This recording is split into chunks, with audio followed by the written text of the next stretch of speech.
Hello, dear bankers. Hello to everybody. A very warm welcome to JIB Prep. हम कर रहे हैं आपका सब्जेक्ट ABFM तैयार, जहां आज के सेशन में हम मॉड्यूल डी पढ़ेंगे। Module D will start with unit 19 hybrid finance. यहाँ से आप लगभग 2 से 3 क्वेश्चन एग्जाम में आराम से एक्सपेक्ट कर सकते हैं। देन ये have unit 20 start of finance, थोड़ा डिटेल्ड चैप्टर है तो इसमें हम थोड़ा समय भी ज्यादा लगाएंगे। Then you have unit 21 private equity and venture capital, again an important chapter, बहुत ज़्यादा बड़ा नहीं है but important है। तो अपने concepts को हम MCQs के थ्रू तो समझेंगे ही, but जो questions जो concepts है आपको डिटेल में क्लैरिटी की जरूरत है, हम वो भी पढ़ेंगे। Then you have artificial intelligence, एक छोटा सा चैप्टर है, मेजरली हम MCQs के थ्रू पढ़ेंगे इस चैप्टर को।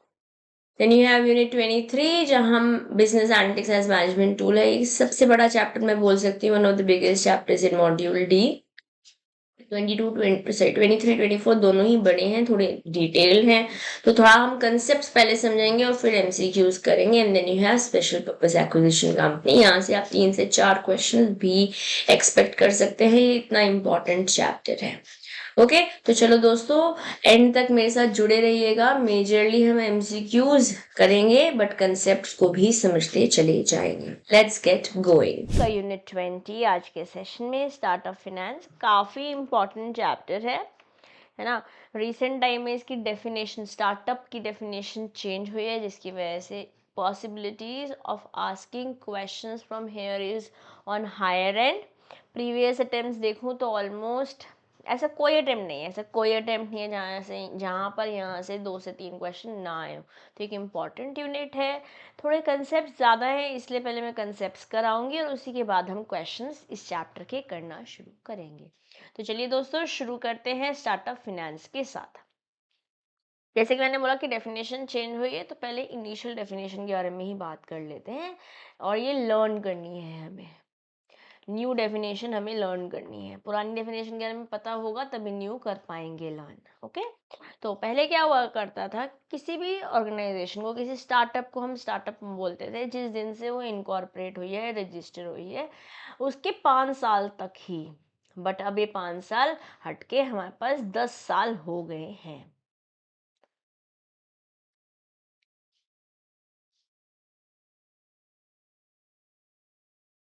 Okay it is 10 years। और पहले क्या होता था, खाली कंपनीज ही होती थी पहले। Previously it used to be only companies as a company, अगर आप इनकॉर्पोरेटेड और रजिस्टर्ड। आज हमारे पास LLPs भी हैं, मतलब कंपनीज तो हैं ही, कोई दिक्कत नहीं है, कंपनीज एक्ट तो है ही, और प्राइवेट कंपनी तो है ही। इसके अलावा कोई पार्टनरशिप फर्म है, कोई LLP है, इंडिया के अंदर रजिस्टर्ड है, तो आप भी स्टार्टअप बन सकते हैं, आप भी स्टार्टअप की डेफिनेशन में आ जाते हैं। ओके पार्टनरशिप एक्ट 1932 में रजिस्टर होना कंपलसरी है, मतलब अगर आपने BRBL पढ़ा है मेरे साथ या अपने आप भी BRBL पढ़ा है, तो पार्टनरशिप में आपने देखा था रजिस्ट्रेशन कंपलसरी नहीं होती accept in the state of Maharashtra and Gujarat, ठीक है। बट अगर आपको स्टार्टअप बनना है तो आप एज ए पार्टनरशिप को आपको रजिस्टर कराना पड़ेगा, ठीक है। LLP भी हो सकती है। अब पहले था 5 साल तक के लिए, अब सिर्फ अब हमारे पास 10 साल के लिए, 10 साल पुरानी कंपनी भी स्टार्टअप की डेफिनेशन में आती हैं। प्लस जो आपका टर्नओवर है किसी भी फाइनेंशियल ईयर में, वो 25 करोड़ से ज़्यादा नहीं हुआ होना चाहिए था पहले डेफिनेशन में। अब ये जो 25 करोड़ है, it has increased to 100 crore. किसी भी फाइनेंशियल ईयर में 100 करोड़ से ज़्यादा नहीं होना चाहिए। अगर 100 करोड़ ज़्यादा हो गया है तो आप स्टार्टअप अब रह नहीं गए हैं। ओके पहले क्या हुआ करता था, मतलब बेसिकली आप स्टार्टअप तब है जब आप इनोवेशन में या डेवलपमेंट में या किसी डिप्लॉयमेंट या कमर्शलाइजेशन में काम करें, किसी नए प्रोडक्ट के, किसी नए प्रोसेस के, किसी नई सर्विस में, जहाँ जो टेक्नोलॉजी या इंटेलेक्चुअल प्रॉपर्टी ड्रिवन है होगा। एक्चुअली यहाँ पर भी ऐसा ही है, ये चेंज नहीं हुआ। The only thing that have changes, पहले खाली कंपनीज होती थी या कुछ बता नहीं रखा था, कुछ ऐसे क्लैरिटी नहीं थी, तो हम कंपनीज ही लेते थे, और 25 करोड़ तक का एनुअल टर्नओवर से ज़्यादा नहीं हुआ होना चाहिए था। ठीक है, और 5 साल पुराने हुए होने चाहिए थे। बट नया डेफिनेशन, मॉडिफाइड डेफिनेशन हमको ये बोलती है कि आप 10 साल तक भी हो सकते हो, पुराने हो सकते हो, तभी भी आप स्टार्टअप रहोगे, 10 साल के बाद आप स्टार्टअप नहीं हो। ये 25 करोड़ जो एनुअल टर्नओवर 100 करोड़ हो गया है। और पहले खाली कंपनीज हम कंसिडर करते थे, अब कंपनीज भी है, पार्टनरशिप फर्म्स भी है, बट रजिस्टर्ड होने चाहिए और एलएलपी होने चाहिए, जो भी रजिस्टर्ड रहते हैं। एलएलपी के आर में भी आप आरबीएल में मेरे साथ पढ़कर आए। ऑफ कोर्स अब स्टार्टअप तब है जब या तो इनोवेशन की और या इम्प्रूवमेंट की, और कोई नए प्रोडक्ट बनाने में, कोई नया प्रोसेस बनाने में, कोई नई सर्विस बनाने में, या कोई ऐसे बिजनेस हो स्केलेबल हो, जिसके पोटेंशियल हो, एम्प्लॉयमेंट जनरेट कर सकते हो, वेल्थ क्रिएट कर सकते हो, ये सब एक्सपैंडेड डेफिनेशन में आ जाता है। और अभी तक तो खैर यहाँ से जीएसआर नंबर नहीं पूछा है, but in my opinion I think this time there is a possibility question आपसे पूछ लिया जाए। जो नोटिफिकेशन आई थी जहाँ स्टार्टअप की डेफिनेशन एक्सपैंड करी गई, वो कौन सी है? It is 127E। I suggest you, I recommend you to learn learn. Am I clear? 100 crore और 10 साल तो याद करना ही है। ओके, बाकी एंटिटी वाली बात आपको याद हो ही गई होगी, बट इसके साथ 127E भी हमें लर्न करना है। ओके, अब स्टार्टअप्स हैं, स्टार्टअप फिनेंस के बारे में बात करें तो स्टार्टअप में कुछ चैलेंजेस भी आ सकते हैं। आपने बिजनेस शुरू तो किया, बट ढंग से प्लान नहीं हो पाया। आपने सोचा था कि 50 लाख रुपए महीना कमा लेंगे, या तो 5 लाख भी नहीं हो पा रहा है। अनरियलिस्टिक एक्सपेक्टेशन है इंडस्ट्री के साथ अगर हम कंपेयर कर रहे हैं। कहीं ना कहीं नॉलेज और स्किल गैप्स हो सकते हैं आप में, आपके मैनेजमेंट में, आपके एम्प्लॉयज़ में, या कस्टमर्स को भी लेट से पता ही नहीं है उस बारे में, तो पहले एजुकेट करना पड़ेगा। टाइम मैनेजमेंट और प्रोडक्टिविटी एक इश्यू हो सकता है। जो लीडर्स हैं वो भी कहीं ना कहीं जो क्वालिटीज़ है लीडरशिप की वो मिसिंग है। अगेन हमने एबीएफएम में लीडरशिप के बारे में बहुत अच्छे से बात करी है, और ये आपको एचआरएम में भी काम आएगा। स्टार्टअप नहीं है लीडरशिप वाला पोर्शन। कंपटीशन बहुत ज़्यादा है, आपके प्रोडक्ट की इतनी डिमांड नहीं है, ठीक है, मार्केटिंग उतनी अच्छी नहीं है। अगर आपने शार्क टैंक इंडिया कभी भी देखा है तो आपको ये सारी बातें आप रिलेट कर पा रहे होंगे। लोगों का, कस्टमर्स का विश्वास जितना एक क्वेश्चन हो सकता है। सूटेबल कैंडिडेट्स, आपको एम्प्लॉयज़ भी चाहिए जो आपके बिजनेस से, आपके विजन से अलाइन हो सके, है ना। डिसीजन मेकिंग पार्टनरशिप का कैसे, as a somebody, I am a promoter, I have started this startup, I need a co-founder, and I need people who will be partnering with me। तो ये किसके साथ पार्टनर करना है? अगर एक डिसीजन गलत ले लिया, सावधानी हटी, दुर्घटना घटी। फिनेंशियल मैनेजमेंट, पैसों को मैनेज करना is one of the biggest challenges. Security, funding, पैसे कहाँ से आएंगे? Where will money come from? पैसे कहाँ से आएंगे? हाँ, तो ये एक वन ऑफ द चैलेंज हो सकता है, पैसों की दिक्कत हो सकती है। साइबर सिक्योरिटी भी एक चैलेंज है, और साइबर सिक्योरिटी के बारे में तो आज हम जितना बोल लें उतना ही कम है। करेक्ट, मतलब आज वैसे तो FM and advertisements and etcetera places में you might have been able to see कि किस किस तरीके से लोग साइबर फ्रॉड कर रहे हैं, आपको घर में ही अरेस्ट कर ले रहे हैं, डिजिटल अरेस्ट एक्सेट्रा हो रहा है। But then any which way startups भी इस पूरे प्रॉब्लम से प्रताड़ित है ना। चलिए अब बात करते हैं टाइप्स ऑफ स्टार्टअप फिनेंसिंग। मोटे मोटे 3 तरीके से स्टार्टअप पैसे ले पाता है। एक डेट के थ्रू, एक इक्विटी के थ्रू, या हो सकता है गवर्नमेंट से, किसी एनजीओ से, इंटरनेशनल फोरम से आपको ग्रांट मिल जाए, है ना। एक तो हमारे पास है डेट फिनेंसिंग, जहाँ पे आप पैसे उधार ले रहे हो बैंक से, या किसी एचएनआई क्लाइंट से, एचएनआई इन्वेस्टर से, हो सकता है वो इक्विटी और डेट दोनों का पोर्शन दे। या फिर अगर आपने रिसेंट शार्क टैंक देखा है तो वहाँ पर तो शार्क्स भी डेट और इक्विटी दोनों का पोर्शन दे रहे हैं। यस, वहाँ पे आपको कभी कभी हो सकता है कोलैटरल देना पड़ जाए। इसके अलावा हमारे पास इक्विटी फिनेंसिंग है, आप अपने कंपनी का हिस्सेदारी दे दो। जैसे कि लोग आके बोलते हैं I need 70 lakh in return of 5% of the stake in my company. You might have observed around, yes. तो equity finance and then you have typically grants also, जो ग्रांट मिल जाते हैं by one organisation other organisation, ताकि promote हो सके achievement of a goal, encourage किया जा सके सुपीरियर परफॉर्मेंस। ग्रांट में किसी तरीके का पे बैक नहीं होता है, आपको पैसे वापस नहीं करने होते हैं, एक तरीके से ये स्टेजेस में डिस्बर्स होता है। ऐसे नहीं 1 करोड़ का मान लेते हैं आपको 10 लाख का ग्रांट मिला तो इकट्ठे नहीं मिल जाएंगे, आप एक लेवल क्रॉस करोगे फिर उसके बाद मिलेगा, फिर और लेवल करोगे तो बैलेंस ऑफ द अमाउंट मिलेगा।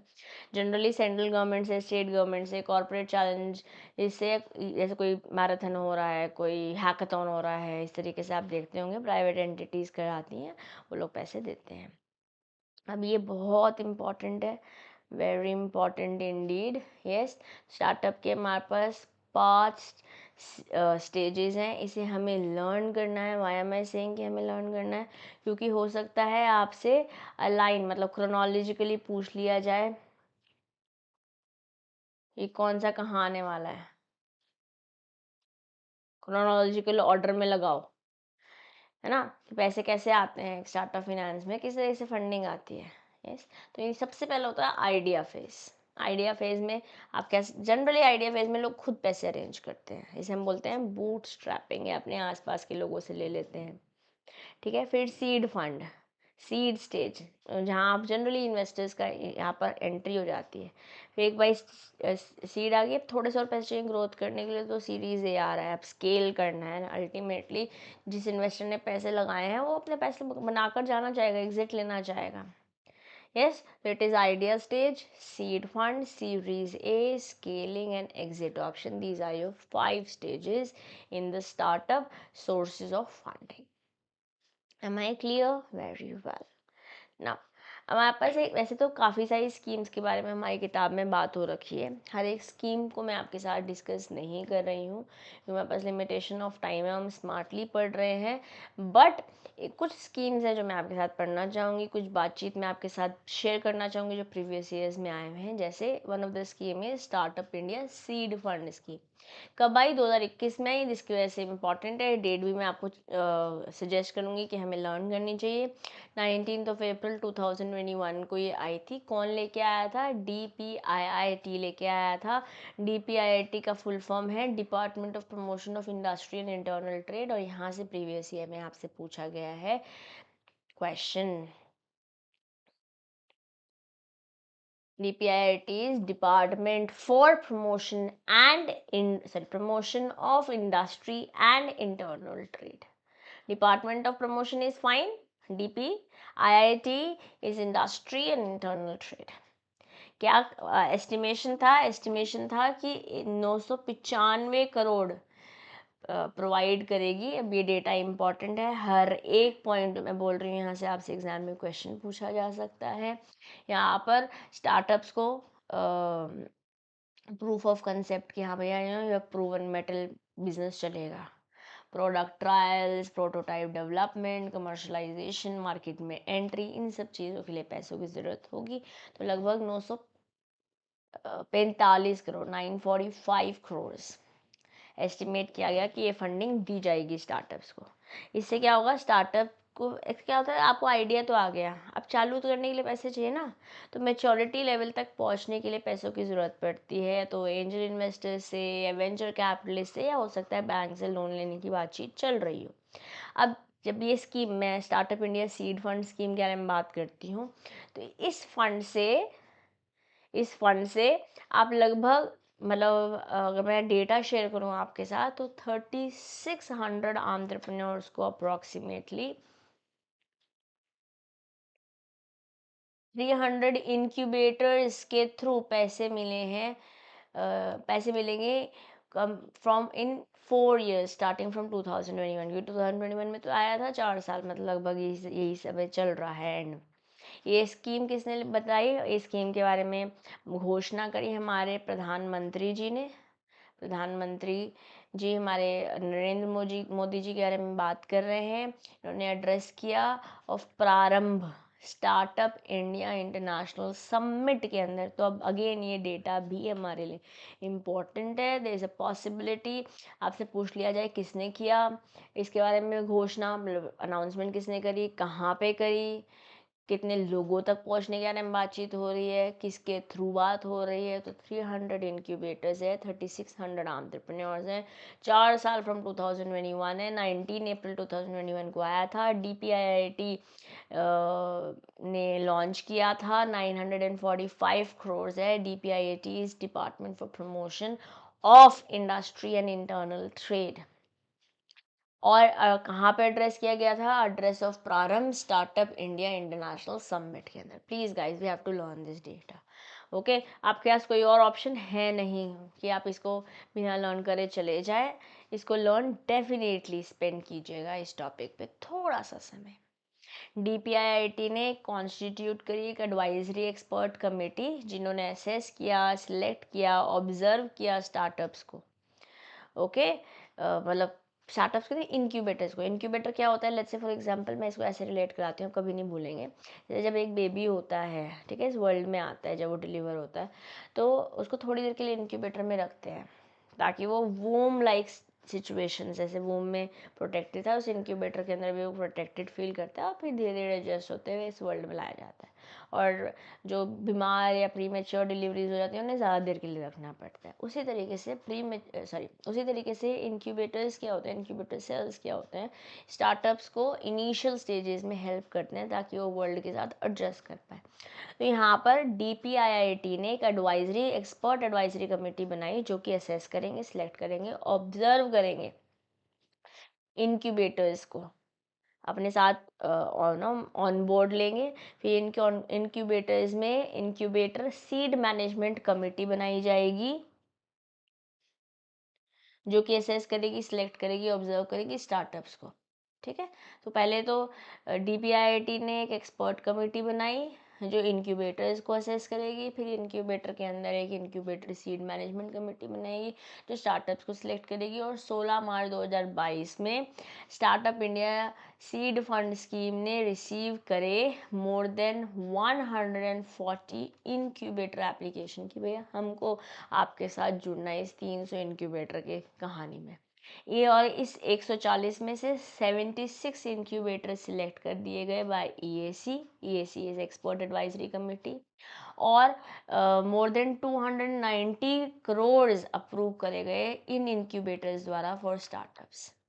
फर्दर 16 मार्च 2022 में मोर देन 2550 एप्लीकेशन आई स्टार्टअप्स की कि हमको फंडिंग चाहिए, जिनमें से लगभग 10% बोल सकते हैं क्योंकि 2550 में से 265 स्टार्टअप्स को सिलेक्ट भी कर लिया गया। क्या ये डेटा हमें पढ़ना चाहिए? क्या ये डेटा हमें अपने दिल में उतारना चाहिए? मैं तो रेकमेंड करूँगी कि उतारना चाहिए।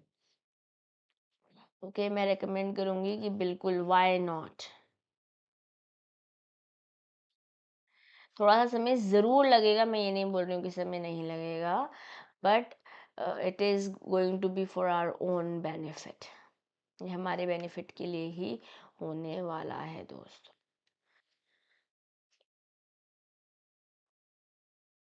ठीक है,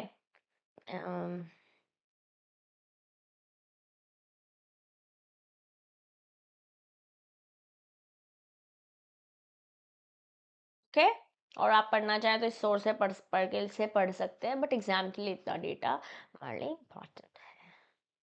चलिए क्वेश्चंस देखेंगे।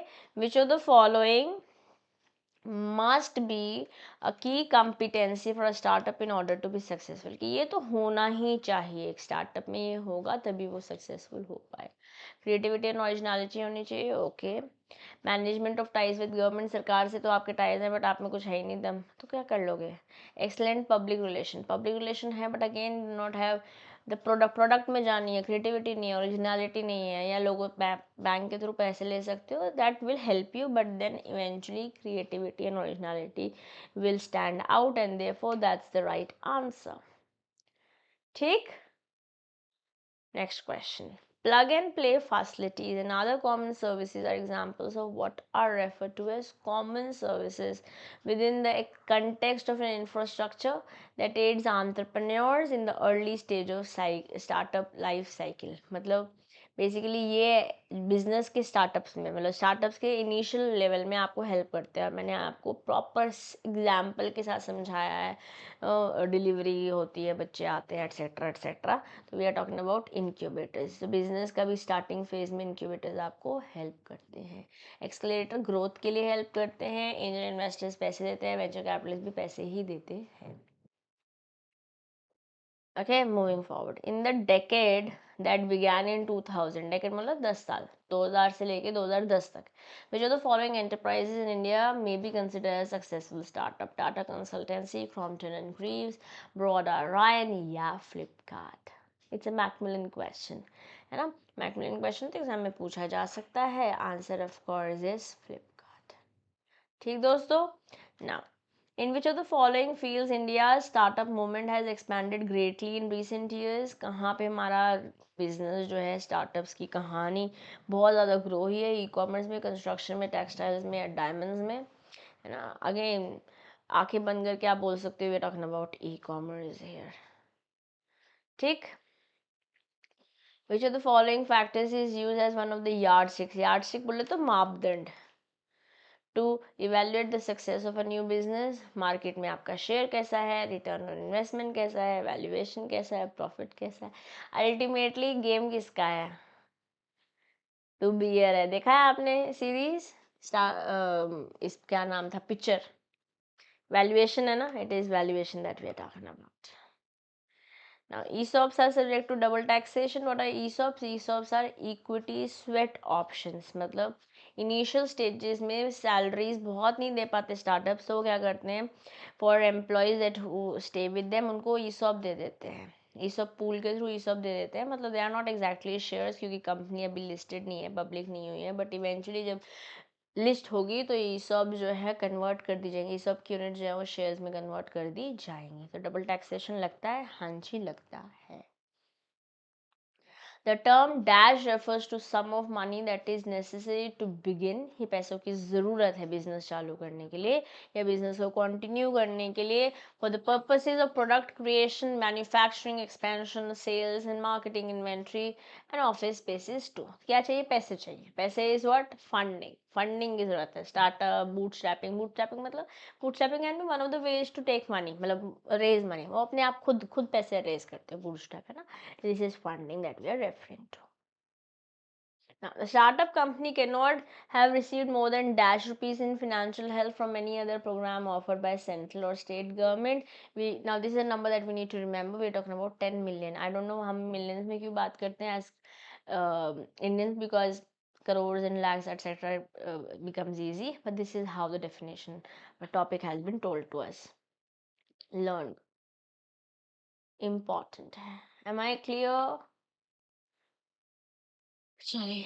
An incubator bare minimum requirement is that it should have capacity of seating of how many people? You should have at least 25 people. लेकिन incubator को incubator होने के लिए कम से कम 25 लोग की seating arrangement होनी पड़ेगी.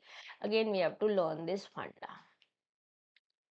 काफ़ी बड़ा चैप्टर, मैंने काफ़ी कोशिश करी कंसोलिडेट करने की. विच of the following is not a type of startup finance? Debt financing, equity financing, grant या नन ऑफ द अबव? ये सारे ही हैं. क्वेश्चन पूछना नन ऑफ द अबव, ये तो आप सही कर देंगे. ये odd one out is none of the above. But अगर यही क्वेश्चन में ऑल ऑफ द अबव दिया होता तो आप कर देते गड़बड़. यस. तो just here is a reminder, read the question carefully. Read the question carefully. Am I clear to everybody? Yes दोस्तों. बहुत बढ़िया. चलिए आगे बढ़ते हैं. And with this we are done. खत्म हुआ चैप्टर. टेलीग्राम ग्रुप ज्वाइन कर लीजिए. CMN दिशा दुआ टेलीग्राम ग्रुप ज्वाइन कर लीजिए. Unit 20 also done. बस 5 और unit and we are done with our entire ABF.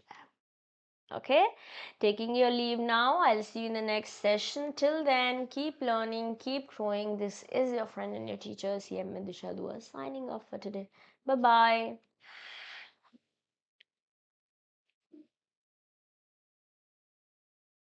Hello, dear bankers. Hello to everybody. A very, very warm welcome to JIB CIB Prep. कैसे हैं आप सब लोग? आई होप सब मस्त हैं, ज़बरदस्त हैं. हम कर रहे हैं आपका सब्जेक्ट ABFM तैयार, जहां मॉड्यूल D का यूनिट 20 आज हम करेंगे, जो कि है प्राइवेट। तो आज हम यूनिट 21 करेंगे एक्चुअली। आज हम करेंगे यूनिट 21, जो कि बात करता है private and equity venture capital. आसान चैप्टर है, एग्जाम में 2-3 क्वेश्चन आप ले सकते हैं आराम से यहाँ से। मेजरली क्वेश्चंस के थ्रू मैं कंसेप्ट समझाऊंगी, बट जहाँ जहाँ कंटेंट को हमें डिटेल में जाने की ज़रूरत है, मैं वहाँ पर भी आपके साथ डिटेल में जाऊंगी। तो शुरू करते हैं private and equity venture capital के साथ। जो इन्वेस्टर है किसी बिजनेस में, जो वो पैसे डालता है ना, या एक इन्वेस्टर जो कि एक वेंचर कैपिटल है, वो या तो प्राइवेट इक्विटी फॉर्म में भी हो सकता है। नए बिजनेसेस को, स्टार्टअप्स को पैसे, जिनको लगता है कि ये बिजनेस में देयर इज अ स्कोप, ये बिजनेस बड़ा होगा, स्केलेबल है, एक्सपैंड कर पाएगा लॉन्ग टर्म में, बेसिकली जिनको विजन लग दिखता है उस बिजनेस में, वो इन्वेस्टर्स कंट्रीब्यूट करते हैं। वो प्राइवेट इक्विटी, मतलब मेरे पास पैसे मैंने डाल दिए, या फिर एक प्रॉपर फॉरम वेंचर कैपिटलिस्ट का ऑर्गेनाइजेशन है जहाँ पर कैपिटल वेंचर्स में डाली जाती हैं, बिजनेसेस में डाली जाती हैं। ओके, मतलब इस ऑर्गेनाइजेशन का काम ही यही है कि लोगों के बिजनेसेस में ये पैसे डालते हैं। जो मेजॉरिटी ऑफ फंडिंग है नए बिजनेस की, वो या तो वेल्दी इंडिविजुअल्स, जिसे हम HNI, high net worth individuals बोलते हैं, HNIs बोलते हैं, है ना, या तो हम इंडिविजुअल्स के थ्रू सोर्स कर पाते हैं, वेल्दी इंडिविजुअल्स के थ्रू, या इन्वेस्टमेंट बैंक्स के थ्रू, या अलग अलग तरीके के फिनेंशियल इंस्टीट्यूशन है जहाँ से आप पैसे रेज कर पाते हो। Nevertheless it does not always take the form of money compensation. हो सकता है कभी कभी आपको, लेकिन आपने शार्क टैंक अगर देखा है तो वहाँ पर लोग बोलते हैं कि मैं आपको 1% इक्विटी एज एन ऑनरोरियम या फिर मेंटरशिप इक्विटी दे सकता हूँ, because people know, people have their money but they need expertise, they need mentorship, yes, they need specialized knowledge, managerial experience, और उसके लिए भी लोग अपनी इक्विटी देते हैं। जो स्मॉल बिजनेस हैं जिनके पास आउटस्टैंडिंग पोटेंशियल है ग्रोथ का, या बिजनेसेस जो मतलब दिन दुगनी और रात चौगनी बोले तो रैपिडली एक्सपैंड कर रहे हैं रिसेंट पास्ट में, और आज पोजीशन में और ग्रो करने के लिए वो ट्रेडिशनली पैसे ले पाते हैं। बट जो एकदम इनिशियल स्टेजेस में उनके लिए, वैसे तो हमारे पास बहुत सारे फॉरम्स हैं, डेट इक्विटी ग्रांट, जो जैसे कि हमने यूनिट 20 में पढ़ा भी है, but still venture capitalist and private equity और बोल सकते हैं काफ़ी common source of funding for startups. वो डेट के फॉर्म में भी हो सकती है, इक्विटी के फॉर्म में भी हो सकते हैं, कॉम्बिनेशन भी हो सकता है। Okay, so let's start with the question on the screen. Which of the following projects will be associated with venture capital? A brand new venture in steel sector. Steel तो already cluttered market है, बड़े बड़े business हैं जिन्होंने खूब पैसा डाल रखा है। ऐसे बिजनेस में आप अगर इन्वेस्टर होंगे तो डालेंगे ये पैसे क्या?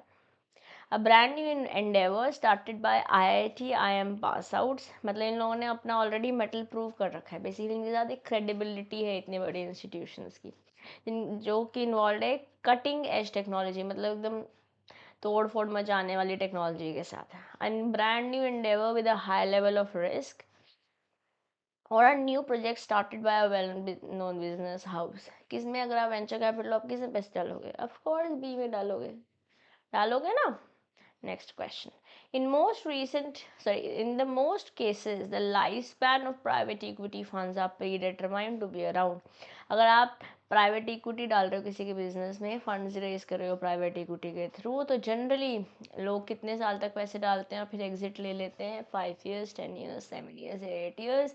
It is generally 10 years. तो अगेन, अगर आपने रिसेंट टाइम में शार्क टैंक देखा है, तो जो कार देखो वाले हैं, क्या नाम है उनका, अमित, शार्क अमित, है ना, ही सेज कि देखो मैंने अपने पैसे डाले हैं, डालूंगा, और एग्जिट लेते लेते मुझे 10 साल लग जाएंगे फॉर एग्जांपल, तो मुझे भी तो रिटर्न चाहिए होगा ना। 10 साल वाला example he gives a lot, and for us this is important.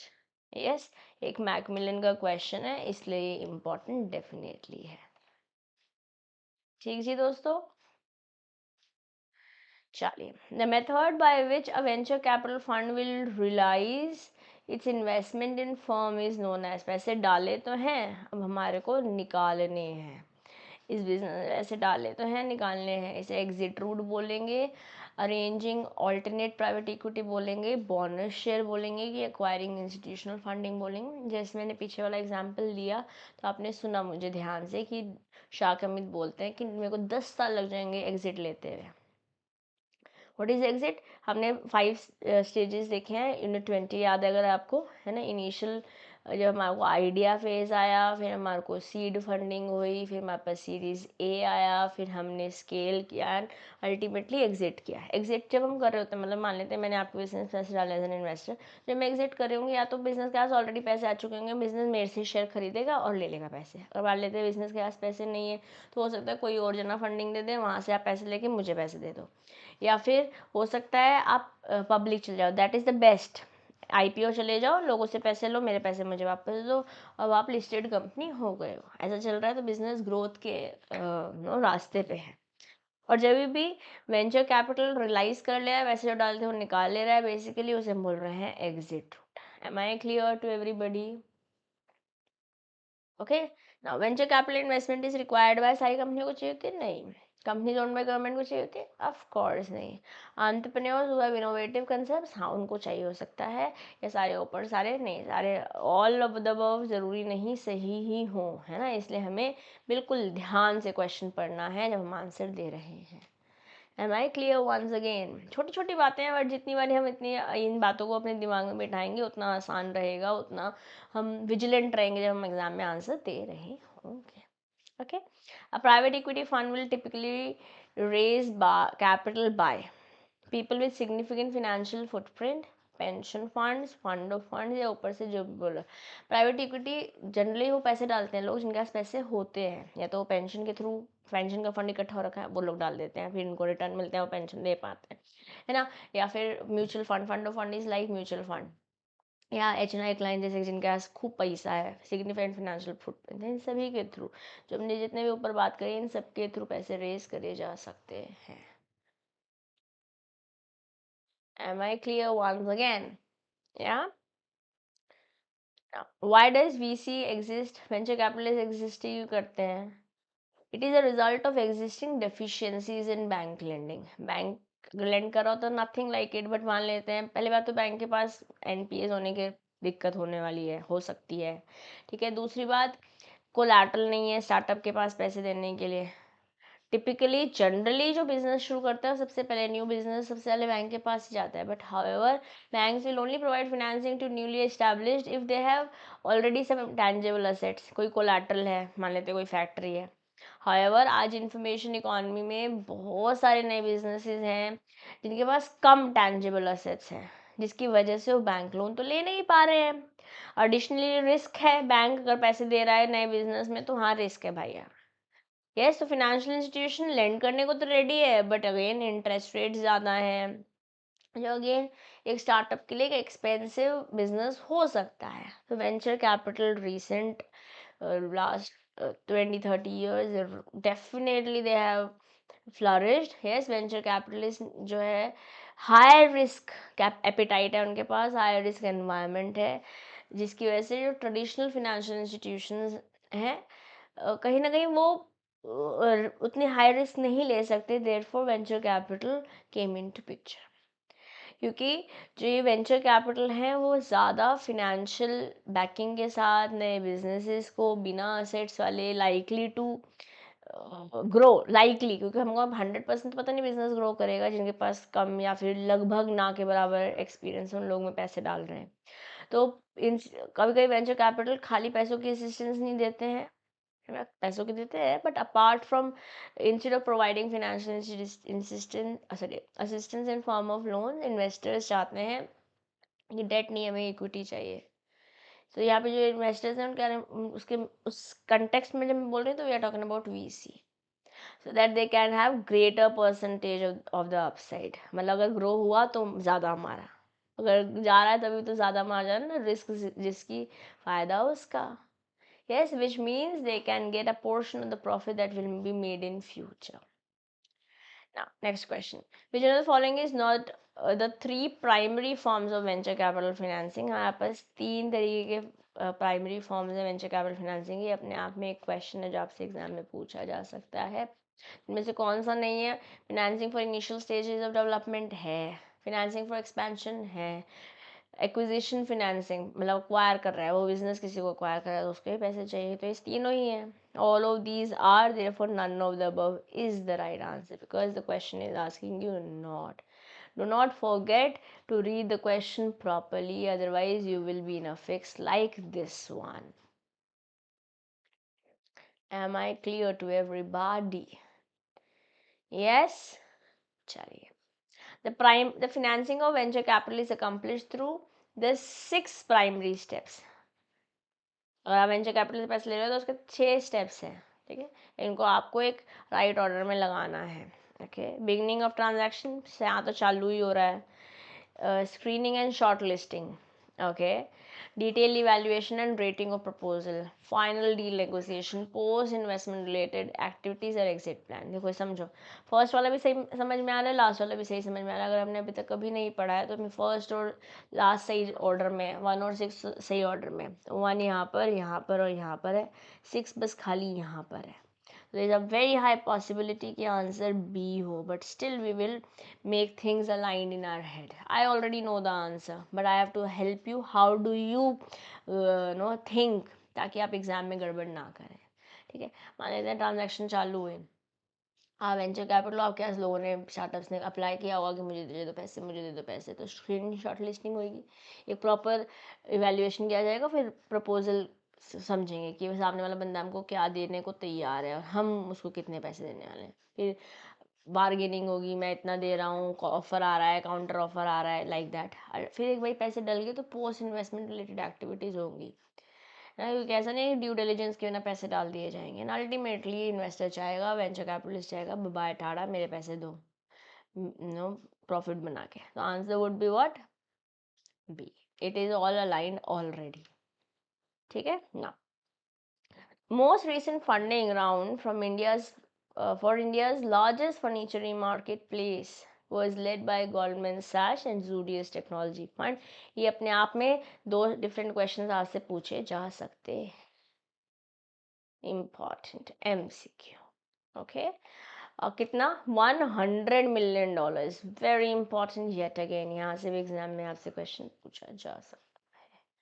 अब जिस ऑर्गेनाइजेशन के बारे में बात कर रही हूँ वही आंसर होने वाला है, बट जिस ऑर्गेनाइजेशन के बारे में बात कर रही हूँ वो ये पैसे जो उठाए हैं, $100 million, ये अपना फ्लीट ऑफ डिलीवरी व्हीकल बढ़ाना चाहता है. मतलब जो ट्रक्स डिलीवर करेंगे ये फर्नीचर को, उसका साइज़ बढ़ाना चाहता है, ज़्यादा फ्लीट चाहता है, ज़्यादा ट्रक्स चाहता है, लेट्स से फॉर एग्जांपल, ताकि वो अपना प्रेजेंस Tier 3 और Tier 4 सिटीज़ में भी बढ़ा पाए.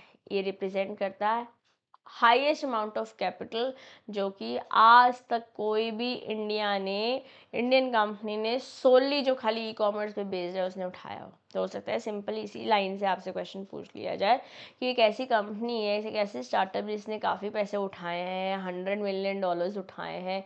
ये एक ऐसी कंपनी है जो हाईएस्ट पैसे इसने जो खाली ई कॉमर्स में रहते हुए पैसे लिए हैं. कौन सी कंपनी है? We talking about Pepperfry.com. वैसे भी कोटक प्राइवेट इक्विटी तो पैसे डालती है, वो तो फर्नीचर की कंपनी है नहीं, ऐसे बायन भी नहीं है और ऐसी कारन भी नहीं है.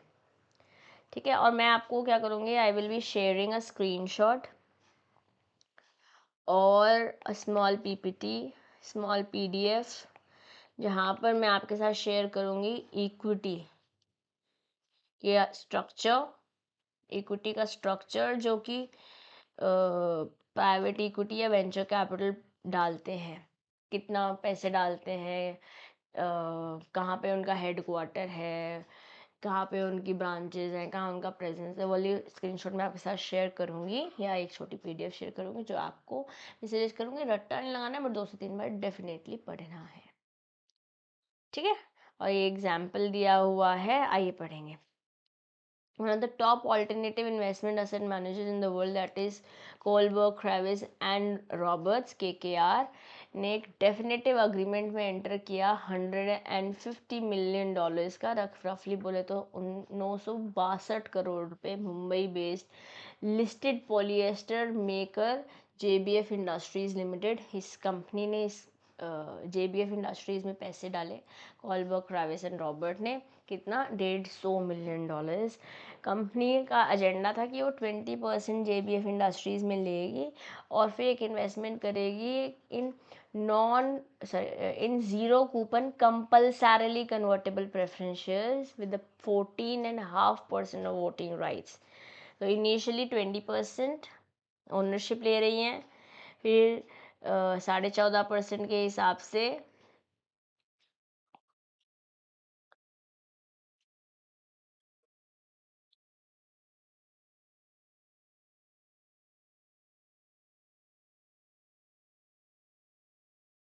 इसी JBF की सब्सिडरी में 14.5% of voting rights in its wholly own subsidiary JBF global PT limited Singapore की है।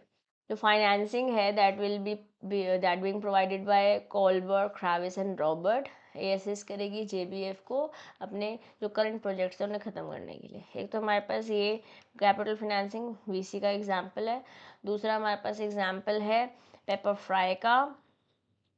पेपर फ्राई का में जस्ट मैंने भी आपसे बात करी, Goldman Sachs and Zodius technology funds ने बेसिकली $100 million इसमें डाले हैं for the reason that I already told you, अपना फ्लीट साइज बढ़ाना चाहते हैं। That's it about the chapter. Unit 19, 20, 21 हम ऑलरेडी कर चुके हैं, आज हम यूनिट 22 करेंगे जो कि आर्टिफिशियल इंटेलिजेंस है।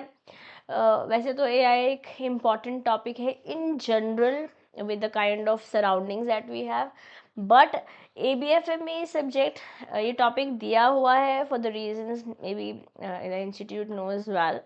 yes, बहुत ज़्यादा क्वेश्चंस ऑब्जर्व नहीं करे गए हैं। वन ऑफ द अटेम्प्ट्स में यहाँ से क्वेश्चन एक भी नहीं आया था, 0 नंबर का पेपर आया था। बट लास्ट 2-3 अटेम्प्ट, मतलब इनिशियल जब नया नया हमारा सिलेबस चेंज हुआ था, मैं बात कर रही हूँ जून 2023 के बारे में, तो यहाँ से कोई क्वेश्चन नहीं आया था, बट एक आध क्वेश्चन फिर उसके बाद हमें दिखाई दिए हैं। तो बिल्कुल इग्नोर ना करते हुए टॉपिक को हम MCQs के थ्रू पढ़ेंगे, जहाँ कंसेप्ट एक आध जगह मैं आपको बताना चाहूँगी, मैं बताऊँगी, but apart from that we will try to keep it short and we will be able to sell through artificial intelligence. चलो शुरू करते हैं। What exactly does AI refer to? AI होता क्या है तो समझते हैं। AI क्या है?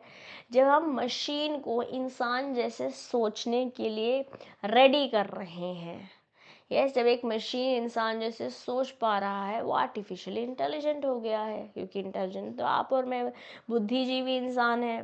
यस, बट हम मशीन्स को जब इंटेलिजेंट बना रहे हैं तो ये आर्टिफिशियल इंटेलिजेंस है, जहाँ ये बातचीत जो हमने करी है वो तालमेल बिठा देगी, वही सही आंसर होगा। क्वेश्चन पढ़ लिया है, आंसर देखते हैं। The field of studies known as AI works towards the goal of making people more intelligent. Is it people more intelligent? No, we're talking about machine more intelligent. One of the goal of the field of AI is to make the world a safer place. And this is my laughter might have given you the right answer. Yeah, the field of study known as AI works towards creation of intelligent machines. Yes, bingo, that seems to be a correct answer. Yeah, one of the primary goal of field of AI is to data mine. Data mine is कि data हमारे पास है, उसमें से अपन को जो हमें चाहिए उसमें से वो निकाल लेंगे। ऐसे खदान में से, कोल की खदान में से डायमंड माइन करते हैं ना, इसी तरीके से डेटा माइन करते हैं, but that is actually not the primary goal. यहाँ पे मशीन्स को इंटेलिजेंट बना रहे हैं, therefore the answer would inevitably be C. या, very well. Which of the following is an example of a field that has benefited from the application of AI? इनमें से कौन सा example है? Language understanding and problem solving, setting up our website, deployment of apps in the cloud, all of the above.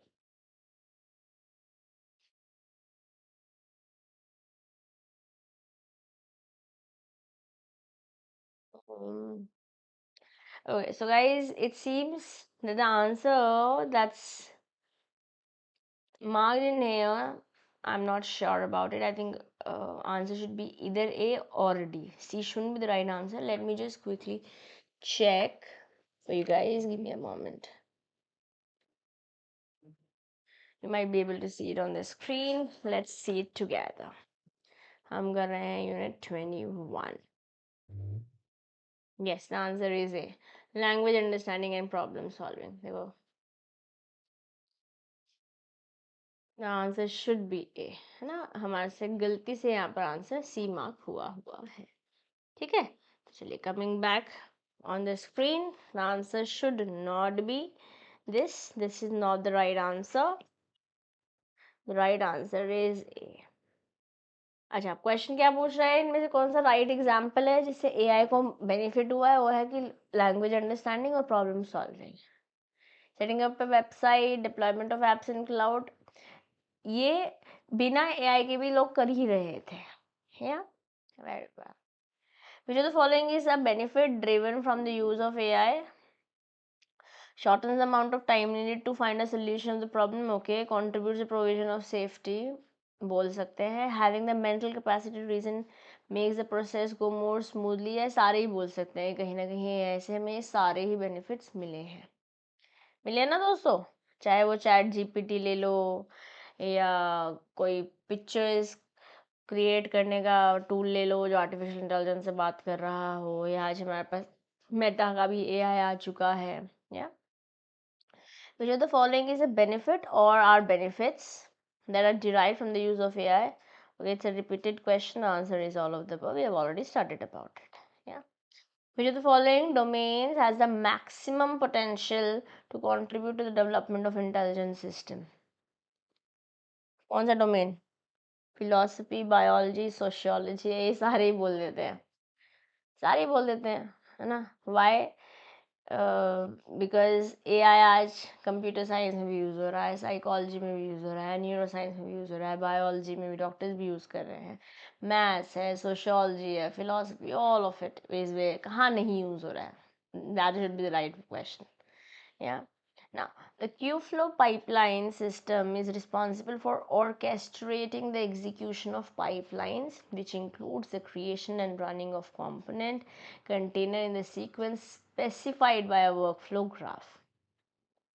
You have to answer this question to me in the comment box, but let me quickly explain it to you. So basically क्या होता है, जैसे हमारे body में there are nerves running, right? There are arteries, there are veins. हमारे heart से blood जा रहा है, प्योरीफाई होके फिर बाकी ब्लड कलेक्ट हो रहा है, फिर प्योरीफाई हो रहा है, फिर जा रहा है.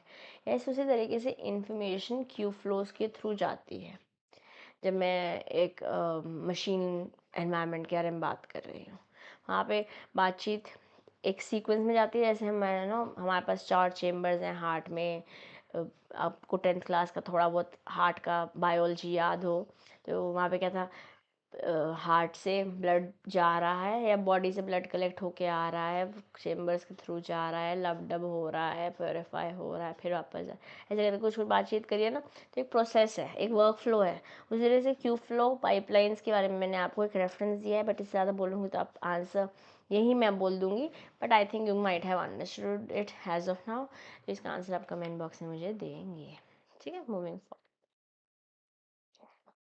Bash provides developers and data scientists working on AI system with access to collection of components to use in their work. So basically एक ऐसी जगह है जहाँ सब लोग अपना अपना साइंटिस्ट या डेवलपर्स डेटा इकट्ठा कर रहे हैं. अगर आपको यहाँ कोई रेफरेंस चाहिए तो इस जगह से आप डेटा ले सकते हैं, इस जगह से आप रेफरेंस ले सकते हैं. ये एआई का हब है, ये एप्लीकेबिलिटी है, गूगल है, गूगल डुप्ले है.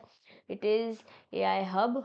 इस हब में सारा डेटा डला हुआ है, आपको जो चाहिए यहाँ से लो and whatever necessary no, और आप अपना डेटा डाल भी सकते हैं. गूगल है, गूगल डुप्ले इम्पॉर्टेंट इस तरीके से है कि जैसे आज आप लैंग्वेज ट्रांसमिट करना चाह रहे हैं, हिंदी में बोल रहे हैं, इंग्लिश में चाहते हैं, इंग्लिश में बोल रहे हैं, मराठी में चाहते हैं, जर्मन में बोल रहे हैं, स्पेनिश में चाहते हैं, for example all of that, है ना. तो क्या हो रहा है, आप बोल रहे हैं, इसमें मेरे फादर इन लॉ हिंदी में बोलते हैं व्हाट्सएप को, और वो इंग्लिश में टाइप होके जन्मदिन की बहुत बहुत शुभकामनाएं लिख के पहुंच जाता है.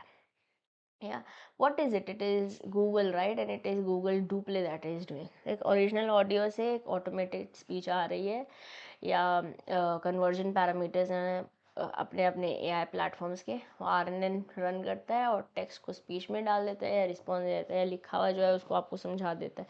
But what is happening, it is AI, right? तो Google do play and hold for me is what is it, but the answer to this question was A. I hope it is also clear. Unit 23 आज हम करेंगे. ठीक है, unit 23 में business analytics and business tools हैं. काफ़ी detailed chapter, तो थोड़ा समय हमें देना पड़ेगा. मैंने कोशिश करी है काफ़ी चीज़ों को कंसोलिडेट करने की, बट येट डिटेल्ड रखने की, क्योंकि एग्जाम में यहाँ से क्वेश्चंस पूछे जाते हैं. ओके, तो चलिए शुरू कर रहे हैं business analytics and management tool के साथ. बिजनेस एनालिटिक्स होता क्या है, यहाँ पे कंबाइन कर रहे हैं हम स्किल को, टेक्नोलॉजी को, प्रैक्टिसेस को जो कि इंडस्ट्री में यूज़ करी जाती है ताकि डेटा को एनालाइज किया जा सके, परफॉर्मेंस देखी जा सके किसी ऑर्गेनाइजेशन की, ताकि पता चले कि भाई हो क्या रहा है, कहाँ आज हम हैं, कहाँ हम पहुँचना चाहते हैं. अगर हमने डिसाइड किया हुआ है कि this is the target of the quarter, तो हम क्या कहाँ खड़े हैं आज, इनसाइट्स चाहिए होंगी ना, जिसकी वजह से आप फ्यूचर के डिसीजंस अपने बिजनेस में ले पाते हैं. ओके, तो इट इज ऑल नंबर बोलते हैं, नंबर झूठ नहीं बोलते हैं. They are driven by data. जो स्टैटिस्टिकल एनालिसिस है one of the most common methods है जो बिजनेस एनालिटिक्स यूज करते हैं. अब डेटा माइनिंग क्या है, डेटा माइनिंग की हिस्ट्री और इसके ओरिजिन से प्रीवियस ईयर्स में क्वेश्चंस पूछे गए हैं, इसलिए मैं इसकी थोड़ी डिटेल आपके साथ शेयर करना चाहूँगी. 1995 में एक word data mining widely use किया गया. First international and knowledge discovery and data mining conference हुआ था. कहाँ पे, मॉन्ट्रियल में. यहाँ से अभी तक क्वेश्चन नहीं पूछा है, बट अगर हिस्ट्री बेस्ड क्वेश्चन पूछ लेते हैं तो इसके बारे में आपको पता होना चाहिए. किसके थ्रू स्पॉन्सर किया गया था, it was sponsor through AAI. ये अपने आप में फुल फॉर्म आपके लिए इम्पॉर्टेंट है, एग्जाम में हो सकता है यहाँ से क्वेश्चन पूछ लिया जाए. What is AAAI? It is association for advancement of artificial intelligence. A association for the, okay, a advancement of AI is artificial intelligence. okay, इस इवेंट ने सक्सेस सिग्निफिकेंट मतलब काफ़ी इम्पॉर्टेंट माइलस्टोन मार्क किया. और हर मतलब 3 साल के लिए फ्रॉम 1995 तीनों साल, हर साल AI से रिलेटेड, डेटा माइनिंग से रिलेटेड एक कॉन्फ्रेंस बना हुआ. अब बिजनेस एनालिटिक्स के एसेंशियल्स क्या है. बिजनेस एनालिटिक्स का यूज़ अलग अलग जगह है, पर्टिकुलरली कमर्शियल एंटरप्राइजेज में, बिजनेसेस में, जहाँ पे बिजनेस एनालिटिक्स को यूज़ किया जाता है वेरियस सोर्सेज से डेटा एनालाइज करने के लिए, पैटर्न समझने के लिए कि मतलब हमें नवंबर दिसंबर में बूम मिलता है बिजनेस में, या अक्टूबर में वहाँ नीचे चला जाता है बिजनेस. पैटर्न समझ पाते हो आप स्टैटिस्टिकल और एनालिटिकल मेथड्स को इस्तेमाल करके. आप रियल टाइम ट्रेंड्स को मॉनिटर कर पाते हो. आपके जो की परफॉर्मेंस इंडिकेटर्स हैं कि भैया हमारा अगर सेल नहीं भी बढ़ रही है तो कम से कम व्यूज़ बढ़ने चाहिए, लोग ज़्यादा वेबसाइट पे विजिट करने चाहिए. बेसिकली आपके जो KPIs हैं, की परफॉर्मेंस इंडिकेटर्स हैं, उनको आप मॉनिटर कर पाते हो. एक जो डिसीजन लेते हैं ऑर्गेनाइजेशन में वो डेटा ड्रिवन है, not just because somebody is saying और we are following some hit and trial और some thumb rule. Data driven है ताकि अपडेटेड इन्फॉर्मेशन के बेसिस पे आप डिसीजन ले पाए. हमारे पास 4 तरह के टाइप्स ऑफ एनालिटिक्स है, वेरी इंपॉर्टेंट है, प्रीवियस ईयर्स में आस्क क्वेश्चन. थोड़ा सा डिफिकल्ट तरीके से हमारी किताब में दिया हुआ है, तो मैं आपके लिए थोड़ा ईजियर वे में लेकर आई हूँ. हमारे पास 4 प्राइमरी अप्रोचेज हैं बिजनेस को एनालाइज करने के लिए. हर एक चीज़ को हम प्रैक्टिस में लेते हैं, है ना, beginning from least complicated to the most complicated. Okay, descriptive, diagnostic, predictive and prescriptive. What is it.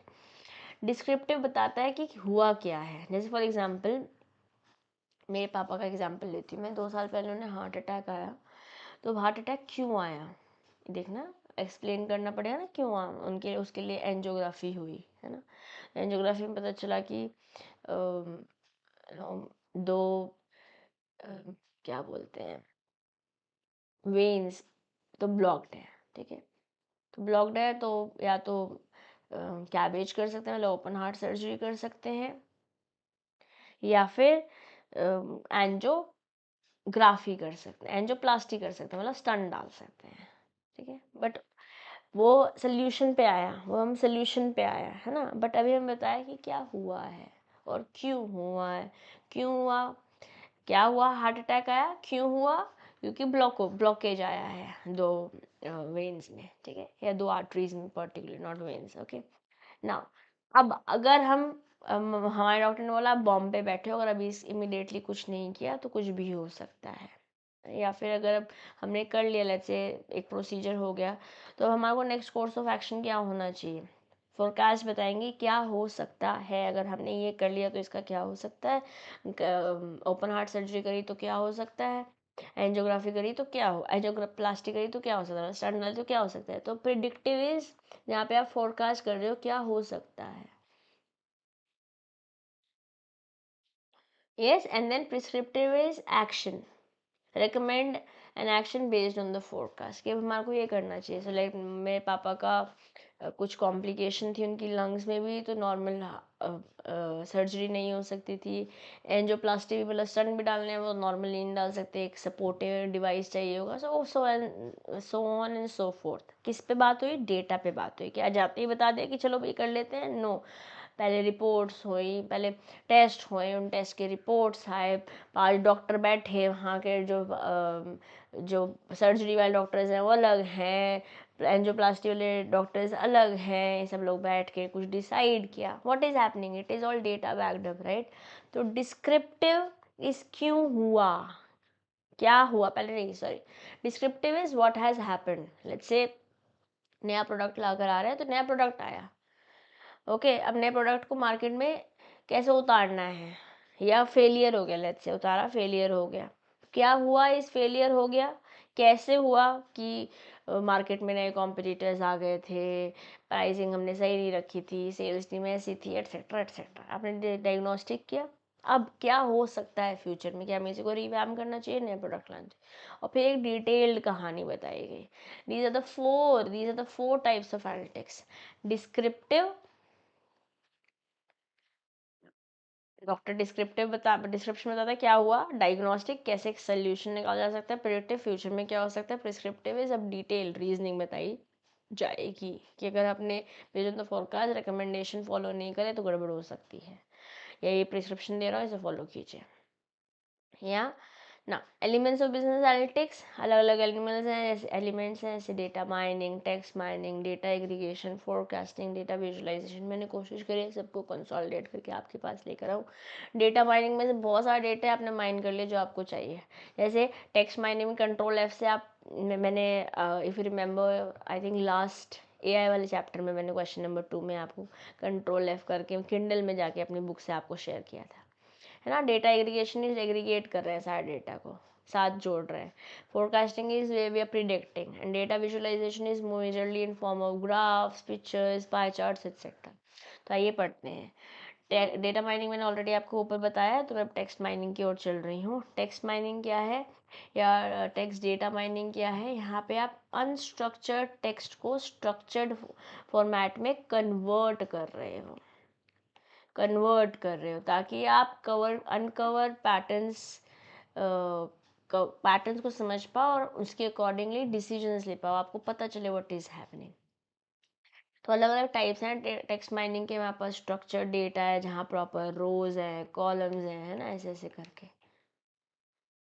Then you have unstructured data जहाँ कोई स्टैंडर्ड फॉर्मेट नहीं है, वहाँ पे वीडियोस भी हैं, टेक्स्ट भी है, ऑडियोज भी हैं, yes. Semi structured is mixed है, स्ट्रक्चर्ड और अनस्ट्रक्चर्ड का, थोड़ा डेटा स्ट्रक्चर्ड है बट थोड़ा अनस्ट्रक्चर्ड भी है। तो वहाँ पास कितने तरीके के टेक्स्ट माइनिंग है दोस्तों, एग्जाम में क्वेश्चन पूछते हैं आपसे, तो 3 है, structured, unstructured and semi structured. Text mining की टेक्निक्स क्या है, हमारे पास कुछ टेक्निक्स दी गई हैं।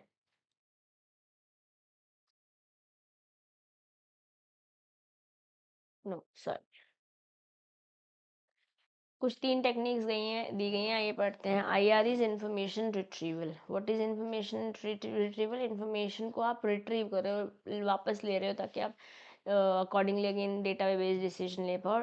आईआर के अंदर हमारे पास टोकनाइजेशन है और स्टेमिंग है, बहुत इंपॉर्टेंट है, मतलब वेरी इंपॉर्टेंट बोल सकती हूँ, ठीक है। टोकनाइजेशन इज जब आप ब्रेक कर रहे हो, when you are breaking text into smaller units, छोटे छोटे टोकन्स में, छोटे छोटे बकेट्स में आपने तोड़ दिया। स्टेमिंग इज आप प्रीफिक्सेस या सफिक्सेस हटा रहे हो ताकि आप रूट वर्ड निकाल पाओ, यस। तो स्ट्रक्चर का लेट्स से अन लगा हुआ है, वैसे तो अपने आप में मीनिंग बदल देगा ये अनस्ट्रक्चर और स्ट्रक्चर से। बेसिकली आप प्रीफिक्सेस या सफिक्सेस आईएनजी लेट्स से हटा रहे हो, सफिक्स हटा रहे हो, ठीक है। Stemming is this. NLP that is natural language processing, ये सब टास्क क्रिएट करता है जिसमें आप समराइज कर पाते हो, है ना, या पार्ट ऑफ स्पीच टैगिंग कर सकते हो, टेक्स्ट कैटेगराइजेशन कर सकते हो, सेंटिमेंट एनालिसिस कर सकते हो, कहाँ पे बंदे का कैसा इमोशन था लेट्स से, तो ये एनएलपी कर रहा है टेक्स्ट माइंड जब आप कर रहे हो। इन्फॉर्मेशन एक्सट्रैक्शन, यहाँ पर अपन क्या सकें, दो हैं, एक है फीचर सिलेक्शन, एक है named entity recognition. Feature selection में आइडेंटिफाई हो पाता है की डेटा, की फीचर प्रिडिक्टिव मॉडल्स में कि क्या फीचर्स हैं इस पर्टिकुलर चीज़ को जो आप चूज़ कर रहे हैं, okay. Named entity recognition identify कर रहा है स्पेसिफिक नेम, मतलब जो भी रेड है उसको इकट्ठा कर लो, जहाँ पे भी जे बी से भी प्रेप लिखा हुआ है उसको इकट्ठा कर लो, एंटिटी बेस्ड, ठीक है। Name based, location based, Lucknow वाले इकट्ठे कर लो, देहरादून वाले इकट्ठे कर लो। तो ये हमारे पास तरीके हैं टेक्स्ट माइनिंग के, ओके। आप टोकनाइजेशन में बकेट्स बना रहे हो, टोकन्स क्रिएट कर रहे हो, स्मॉलर यूनिट्स में टेक्स्ट को ब्रेक कर रहे हो। स्टेमिंग में प्रीफिक्सेस सफिक्सेस हटा रहे हो ताकि रूट वर्ड निकाल पाए। एनएलपी में बेसिकली सब टास्क क्रिएट हो रहा है ताकि आप समराइज कर पाओ, जो जो स्पीच में मैं बात कर रही हूँ उसको टैग कर पाओ, टेक्स्ट को कैटेगराइज कर पाओ, सेंटिमेंट्स को समझ पाओ। Yes, then you have information extraction, जहाँ पे कुछ पर्टिकुलर फीचर से रिलेटेड बातें कर रही हो, जहाँ जहाँ रेड लाइट है लेट्स से वो सब एक्सट्रैक्ट कर लो, वो डेटा को टेक्स्ट माइंड कर लो। नेम्ड एंटिटी पर्टिकुलर लोकेशन से, पर्टिकुलर नाम से, किसी स्पेसिफिक एंटिटी से आप टेक्स्ट को माइंड कर रहे हो। ये आपके पास तीन तरीके की टेक्स्ट माइनिंग्स हैं, उनके अंदर पर्टिकुलर सब पॉइंटर्स भी हैं जो मैंने अभी अभी आपको समझाए हैं, ओके। नाउ डेटा एग्रीगेशन, ये भी एक तरीके का हमारे पास एनालिटिक्स है ना। डेटा एग्रीगेशन में आप कलेक्ट कर रहे हो रॉ डेटा को, फिर उसे प्रेजेंट करो एक समराइज मैनर में, ऑफ कोर्स, ओके। फिर हमारे पास यहाँ पे टाइम एग्रीगेशन है एंड स्पैटियल एग्रीगेशन है। टाइम एग्रीगेशन, जब आप डेटा को किसी एक रिसोर्स से ले रहे हो over a period of time, एक रिसोर्स से, ओके। जब मल्टीपल रिसोर्सेज से डेटा आ रहा है over a period of time तो स्पैटियल है। ये अपने आप में क्वेश्चन आपसे पूछा जा सकता है। Time intervals for data collection and aggregation, कितने समय में आ रहा है, कैसे आ रहा है डेटा, है ना। यहाँ पे रिपोर्ट टाइम फ्रेमवर्क, जो पीरियड है, मतलब ये हम जून का बात कर रहे हैं, हम वन इस क्वार्टर की बात कर रहे हैं, हम इस ईयर की बात कर रहे हैं, है तो, या फिर डेली समरीज आ रही है let's say for example. Time frame क्या है रिपोर्ट का, कि टाइमलाइन बताना है, इंटरवल्स बताने हैं। ग्रैनुअलिटीज, कलेक्शन के पॉइंट्स, कलेक्टिंग डेटा पॉइंट्स, हर 5 मिनट में डेटा कलेक्ट हो रहा है, हर आधे घंटे में डेटा कलेक्ट हो रहा है, for example granularity. Voting time period, frequency बता रहा है कि सैम्पल डेटा जो रिसोर्सेज का वो क्या है, कितनी बार हो रहा है, कब हो रहा है, हर आधे दिन में हो रहा है, एक दिन में हो रहा है, 5 दिन में हो रहा है, whatsoever frequency. Let's talk about forecasting, again a tool. Forecasting predict करता है फ्यूचर के इवेंट्स, एनालाइज करता है पास्ट में क्या हो चुका है और अभी क्या हो रहा है, उसके बेसिस पे फ्यूचर को प्रिडिक्ट कर रहा है, ओके। वापस यहाँ पे दो अप्रोचेज है, क्वालिटेटिव है, एक क्वांटिटेटिव है। क्वालिटेटिव रिलाई करता है सब्जेक्टिव ओपिनियंस पे, गड़बड़ हो सकती है, these are more prone to errors, okay. Quantitative में मैथमेटिक्स स्टैटिस्टिकल मॉडल का इस्तेमाल करते हो तो कहीं ना कहीं ज़्यादा कंसिस्टेंसी आप यहाँ पर देख पाते हो, ठीक है। फीचर्स क्या है, फोकस करता है फ्यूचर इवेंट्स पे, कंसिडर करता है हिस्टोरिकल और प्रेजेंट डेटा भी, और एम्प्लॉय डाइवर्स टेक्निक्स का इस्तेमाल किया जाता है। प्रोसेस क्या है फोरकास्टिंग का, यहाँ पे कहीं ना कहीं एक फाउंडेशन सेट करी जाती है, फिर ये हो सकता है, ऐसे हो सकता है, प्रोजेक्शंस लेकर आते हो, एडजस्ट करते हो अपने फोरकास्टिंग को, और फिर अपने स्टेप्स अकॉर्डिंगली इम्प्लीमेंट करते हो जो आपको आपके गोल तक, आपके बिजनेस के गोल तक पहुँचाएगा, then you have data visualization, ये प्रेजेंट करता है चार्ट्स, प्लॉट्स, इन्फोग्राफिक्स का इस्तेमाल करते हैं ताकि कॉम्प्लेक्स रिलेशनशिप को आप ईजियर वे में समझ पाए। जैसे हमारे पास कुछ एग्जांपल्स हैं, टेबल्स हैं, है ना, आपने ग्रिड्स में कंपेयर बना दिया, ये बेसिस है और इन दोनों के बीच में लेट्स से डिफरेंस हो रहा है। Okay, then you have pie charts like this, है ना, ये स्टैक्ड बार चार्ट्स हो सकते हैं, line graphs and area charts हो सकते हैं, हिस्टोग्राम्स हो सकते हैं, स्कैटर प्लॉट्स हो सकते हैं, ऐसे histograms. Yes, then you have sorry line graphs या एरिया चार्ट डिस्प्ले करते हैं trends over time. Pie chart या स्टैक्ड बार्स प्रोपोर्शन बताते हैं पूरे में कितना ज़्यादा, कितना डेटा पल्स का है, कितना राइस का है, let's say for example pulses का है, कितना राइस का है, कितना वीट का है, for example all of these are data is that I am trying to share. Scatter plots या हिस्टोग्राम रिप्रेजेंट करता है data distribution. Scatter plots relationship बताता है अलग अलग वेरिएबल्स के बीच में। हीट मैप डेटा को लोकेशन के हिसाब से, जैसे कहाँ धूप रहेगी, कहाँ क्लाउडी रहेगा, कहाँ बारिश होएगी, all of that. Yes, then you have tree maps. Tree maps एक तरीके से जैसे हमारी फैमिली ट्रीज नहीं होती है, ऐसे ये होगा तो ये हो जाएगा, इसका आगे ये हो जाएगा, तो this is a tree map. Display करता है हायरार्किकल डेटा नेस्टेड शेप। ठीक, बिग डेटा एनालिटिक्स। जो बिग डेटा एनालिटिक्स है एक एडवांस टेक्निक है जो बड़े लार्ज डाइवर्स डेटा सेट्स में आप लगाते हो। यहाँ पे structured, semi structured, unstructured data हो सकता है, टेराबाइट से जेटाबाइट तक। यहाँ पर हम डेटा के साइज के बारे में बात कर रहे हैं। ओके, आगे बात करते हैं बिजनेस एनालिटिक्स स्किल्स। की स्किल्स फॉर बिजनेस एनालिटिक्स में क्या क्या बातें इंक्लूड होती है? क्रिटिकल थिंकिंग, यहाँ पे एनालाइज करते हो कि जो आपका डेटा है उसको अगर हम इम्प्लीमेंट करते हैं, ठीक है, तो क्या होगा। प्रॉब्लम सॉल्विंग, एड्रेस करता है ऑर्गेनाइजेशन की चैलेंजेस, जो प्रॉब्लम्स हैं डेटा के थ्रू। डेटा जो आपके पास आया है कि ये हमारी प्रॉब्लम है, इसको पे हमें काम करना है।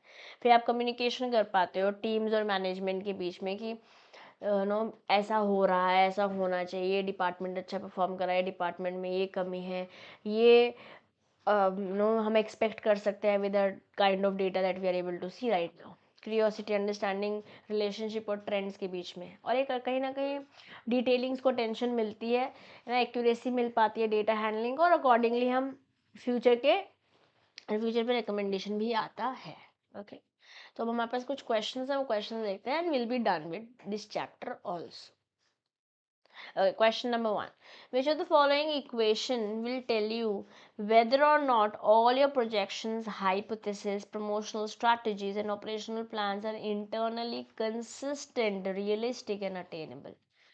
कौन सी इक्वेशन बता रही है कि जो आपने सोचा था वही पाया है कि नहीं? जब asset is equal to liabilities plus equity, because this is how your balance sheet looks like.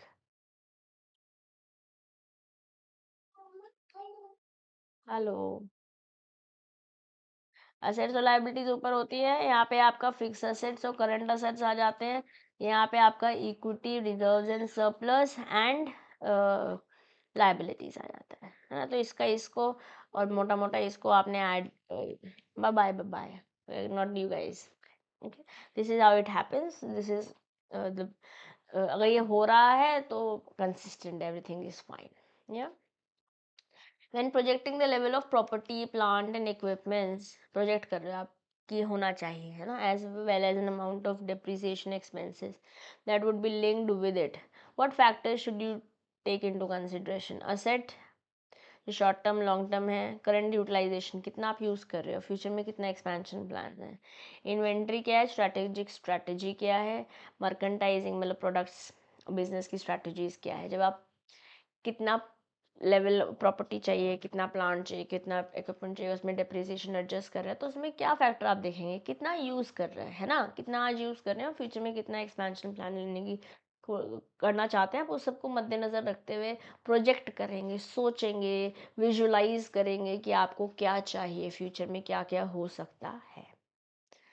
Now, when you are developing a model for forecasting, it is essential to keep in mind the sales forecasting is an iterative process and an accurate science, neither fallacious, non-skeptical in nature, not quite a perfect science, a genuine path leading to future. Iterative process है, is an iterative process.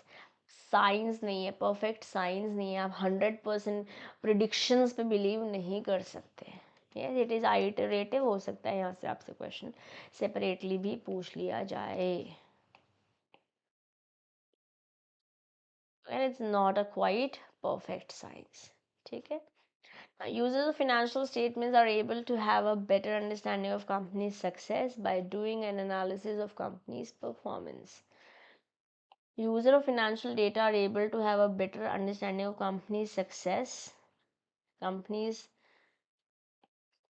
future success by doing an analysis of the company's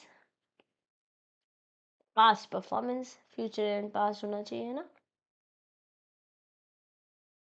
Which of the following is necessary step in the data pattern extraction process that utilize intelligent models? आप data को निकाल रहे हो, extract कर रहे हो, क्या data pattern necessary step क्या है? डेटा टेक्स्ट को माइन करना है, डेटा को मैनेज करना है, डेटा को रिपोजिटरी वेयरहाउसिंग करनी है, डेटा को माइन करना है. एक्सट्रैक्ट कर रहे हो मतलब माइन कर रहे हो, या और डेटा बोल रहा है, टेक्स्ट तो बोल नहीं रहा है. Dash refers to combination of skills, technologies and practices. ये हमने फर्स्ट आज जब हमने ये यूनिट 23 पढ़ना शुरू किया तो फर्स्ट लाइन यही थी, है ना. Use to analyze the data and performance of an organization, ताकि आपको इंसाइट्स मिले, आप डिसीजंस ले पाओ फ्यूचर के लिए. What is it? It's BA. It is business analytics. It is not data origin, it is not descriptive analysis, it is not prescriptive analysis, it is not also diagnostic और predictive, which we have already talked about types of analytics. Yeah, it is BA particularly.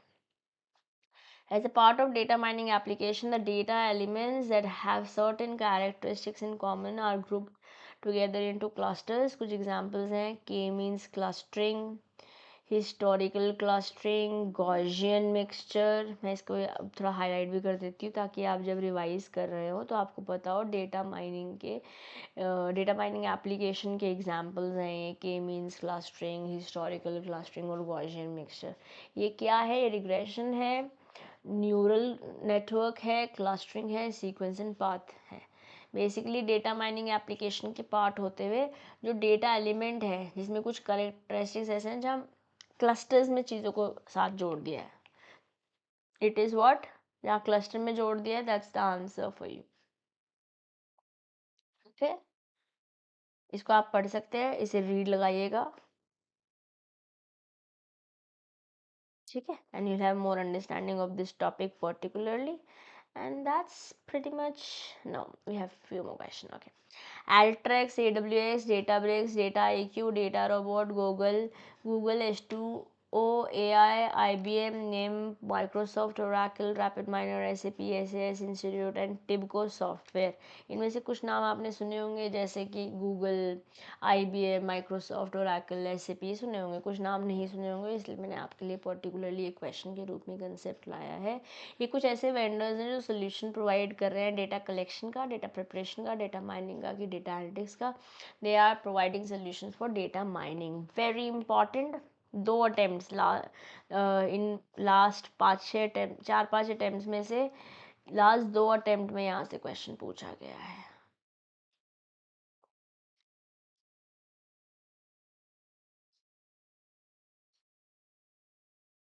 तो ये सारा data हमारे लिए definitely 2-3 बार पढ़ने लायक है. ठीक है. Unit 24 green finance. Green finance एक one of the most important topics बोल सकते हैं. यूनिट 23 एंड 24 दोनों ही बहुत इंपॉर्टेंट है. 25 भी इंपॉर्टेंट है, फिर थोड़े डिटेल है. 23 and 24 a little detail. Okay. तो लास्ट तीनों यूनिट्स आपके एग्जाम में काफी हद तक आपको लास्ट क्वेश्चंस इन्हीं टॉपिक से दिखेंगे. तो आइए पढ़ते हैं, शुरू करते हैं. Green finance. Green finance refer करता है वो एक्टिविटीज जहां पर आप बेसिकली इस पैसों को इस्तेमाल करने वाले हो एनवायरनमेंट के लिए, है ना. ये जो इन्वेस्टमेंट आप कर रहे हो, जो पैसे आप फंडिंग डाल रहे हो, that is for the benefit of mother nature.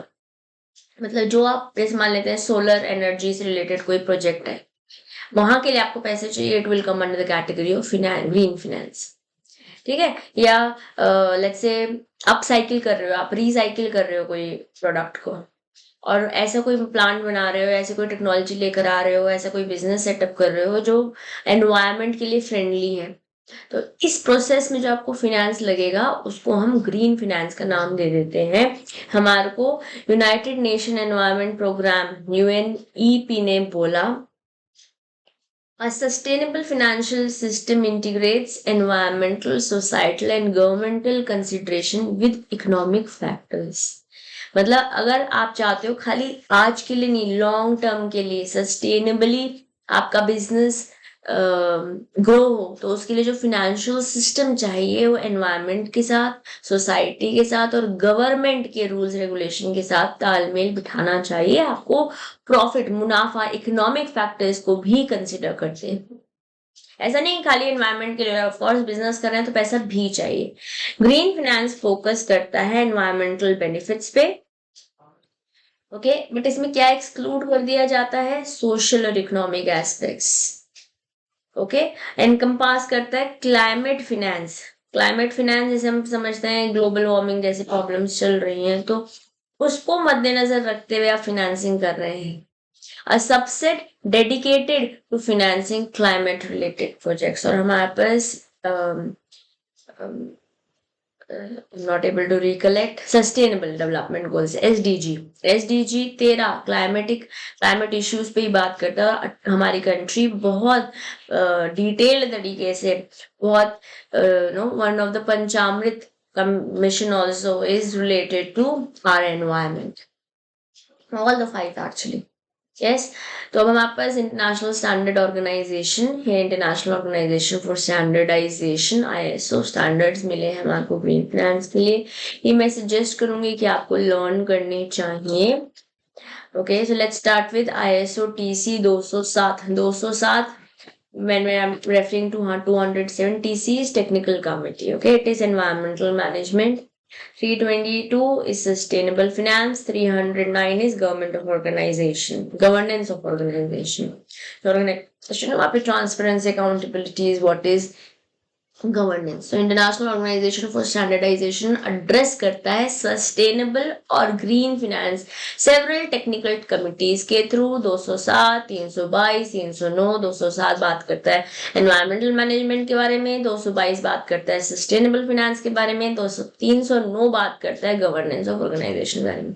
इसके अलावा हमारे पास ISO स्टैंडर्ड्स में ये सबसे ज्यादा इंपॉर्टेंट है। यहाँ से मैं प्रीवियस ईयर्स में क्वेश्चंस दिखाई दिए हैं, मैकमिलन में भी एक आध ISO स्टैंडर्ड्स के बारे में बात हो रखी है, क्वेश्चन पूछा हुआ है। 3210 is a framework for sustainable finance.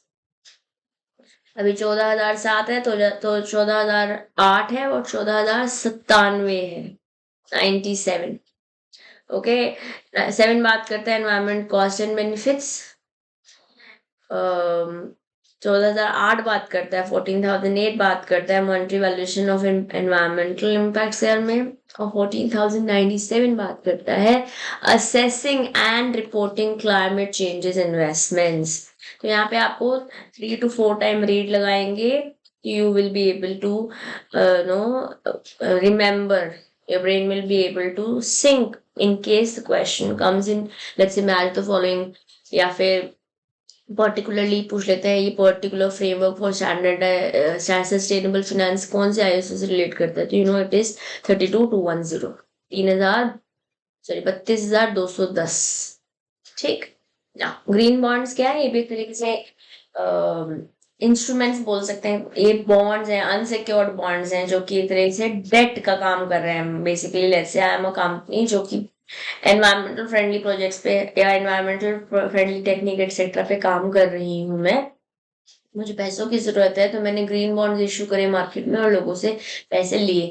But ये जो पैसे लिए हैं, it is in alignment with debt, not with equity. मैं अपनी कंपनी में कोई हिस्सेदारी नहीं दे रही हूँ, डेट की तरह इश्यू कर रही हूँ जिसमें मैं ब्याज दी हूँ, because I am taking fund from public.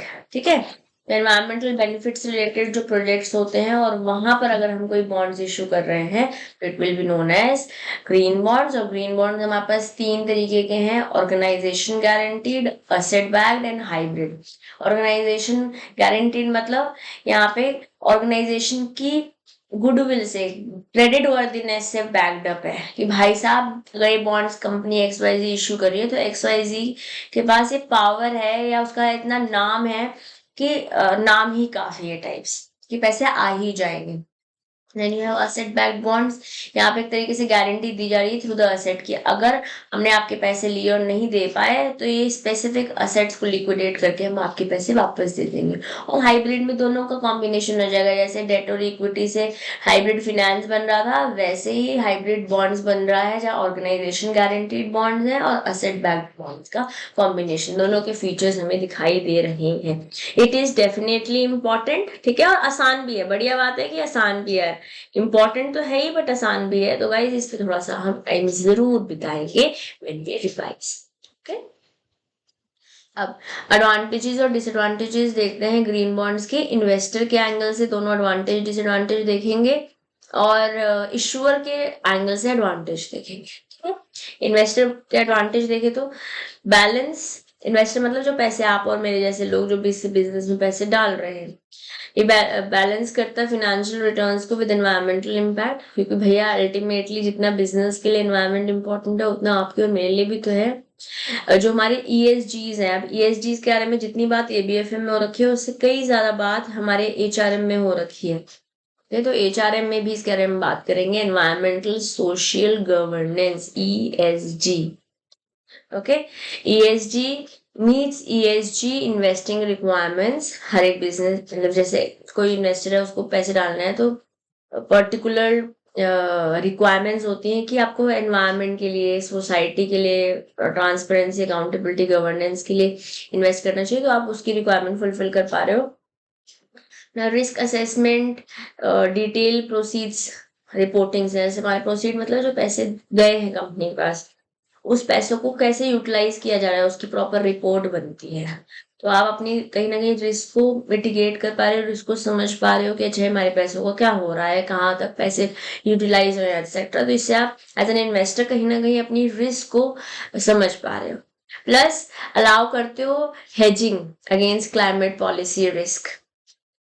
तो रिस्क खाली पैसों से रिलेटेड को नहीं आप हेज करते, आप मान लेते हैं आपके पास सब कुछ है बट आपके पास एनवायरनमेंट ही नहीं है ऐसा कि बाहर जाया जा सके।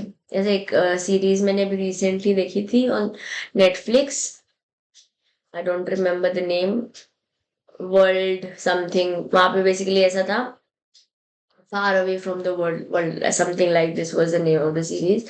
तो एक ऐसी जगह पहुंच गए वो, मतलब छुट्टी पे गए थे वेकेशन वीकेंड लगाने के लिए, और वहां पर सुबह उठे तो everything was blackout, there was no TV, there was no internet, there was nothing, there was it seems some nuclear kind of technology nuclear hamla happened, war happened from some other country and now you are left with nothing. Satellite बंद हो गया है और आप world से disconnected हो। तो वहां पर कोई एक बंकर बना हुआ है जहाँ पे सारा सामान है, अगर सब कुछ खत्म हो चुका है, खाना पानी, एनिमल्स आके कुछ सिग्नल दे रहे हैं। And anyways cutting down short, I am trying to make you understand आप पैसों का क्या करोगे क्लाइमेट ही बेनिफिट में नहीं होगा। तो जो क्लाइमेट से रिलेटेड प्रॉब्लम्स है उसको कहीं ना कहीं आप हेज कर रहे हो। ऐसे बिजनेसेस पे भी पैसे डल रहे हैं जो कहीं ना कहीं एनवायरनमेंट को हार्म कर रहे हैं। Yes, and I not name it, you can you already know the examples of it. या प्रोवाइड करते हैं इंफॉर्मेशनल एडवांटेज क्योंकि ट्रांसपेरेंसी रहेगी कैसे आपके फंड यूटिलाइज हो रहे हैं। Plus internal governance and corporate quality भी इंप्रूव होती है जिनमें इन्वेस्टर के एडवांटेज के बारे में बात करते हैं। बट यही जब मैं डिसएडवांटेज पे चली जाती हूँ, स्मॉल और नेसेंट मार्केट है, अगर मैं मतलब नई नई मार्केट है, green market, green environment etcetera पे जो काम कर रहे हैं, यूनिवर्सल क्राइटेरिया ऐसा कुछ है नहीं, तो थोड़ा सा कंफ्यूजन है, रेपुटेशनल रिस्क भी है। लिमिटेड एनफोर्सेबिलिटी है ग्रीन इंटीग्रिटी की, क्योंकि अगेन बहुत ज्यादा लॉज नहीं है बट इतने ज्यादा नहीं है। एडिशनल ड्यू डिलिजेंस की जरूरत है क्योंकि यहाँ पे कॉम्प्लेक्सिटीज काफी ज्यादा है। अब आप जानते नहीं हो, जिस बिजनेस में आप पैसे डाल रहे हो वो जानते हैं, अब मान लेते हैं वो ले लिया और उन्होंने आपको कोई कहानियां सुना भी दी, but ultimately there is definitely a risk that you do not know about it. Yeah. ना इशूअर्स के एंगल से बोले तो क्या एडवांटेजेस है, डेमोन्स्ट्रेट करते हैं ESG principles. What is ESG? Environmental social governance. Issuer मतलब जैसे मैं कंपनी हूँ, मैंने इशू करे ग्रीन बॉन्ड्स या green instruments through which I am collecting money. High demand है जिसकी वजह से ओवर सब्सक्रिप्शन हो सकता है और आपको इंक्रीज करना पड़ सकता है अपना इशुएंस। डाइवर्सिफाई इन्वेस्टर बेस, अलग अलग तरीके के लोग आपके पास पैसे डालेंगे, इसकी वजह से सेंसिटिविटी नहीं रहेगी। अट्रैक्ट करेंगे बाय एंड होल्ड, क्योंकि ऐसा तो नहीं कि आज एनवायरमेंट ऐसे ईवी व्हीकल के बारे में बात करते हैं, आज से 10 साल बाद it is going to definitely a boom market. आज इतनी इससे ज्यादा ग्रो होने वाली है तो लोग ऐसे नहीं कि आज खरीद रहे हैं कल बेच देंगे, they are going to hold the shares, the bonds etcetera. इस वजह से वॉलीटिलिटी कम होगी, आपकी रेपुटेशन बढ़ेगी, मार्केट में अपॉर्चुनिटीज बढ़ेगी, आप आपके आप मतलब लोगों का इशूअर में कॉन्फिडेंस, मतलब इस कंपनी में कॉन्फिडेंस बढ़ेगा क्योंकि सस्टेनेबिलिटी पे बात हो रही है। बेनिफिट मिलने वाला इकोनॉमीज ऑफ स्केल का।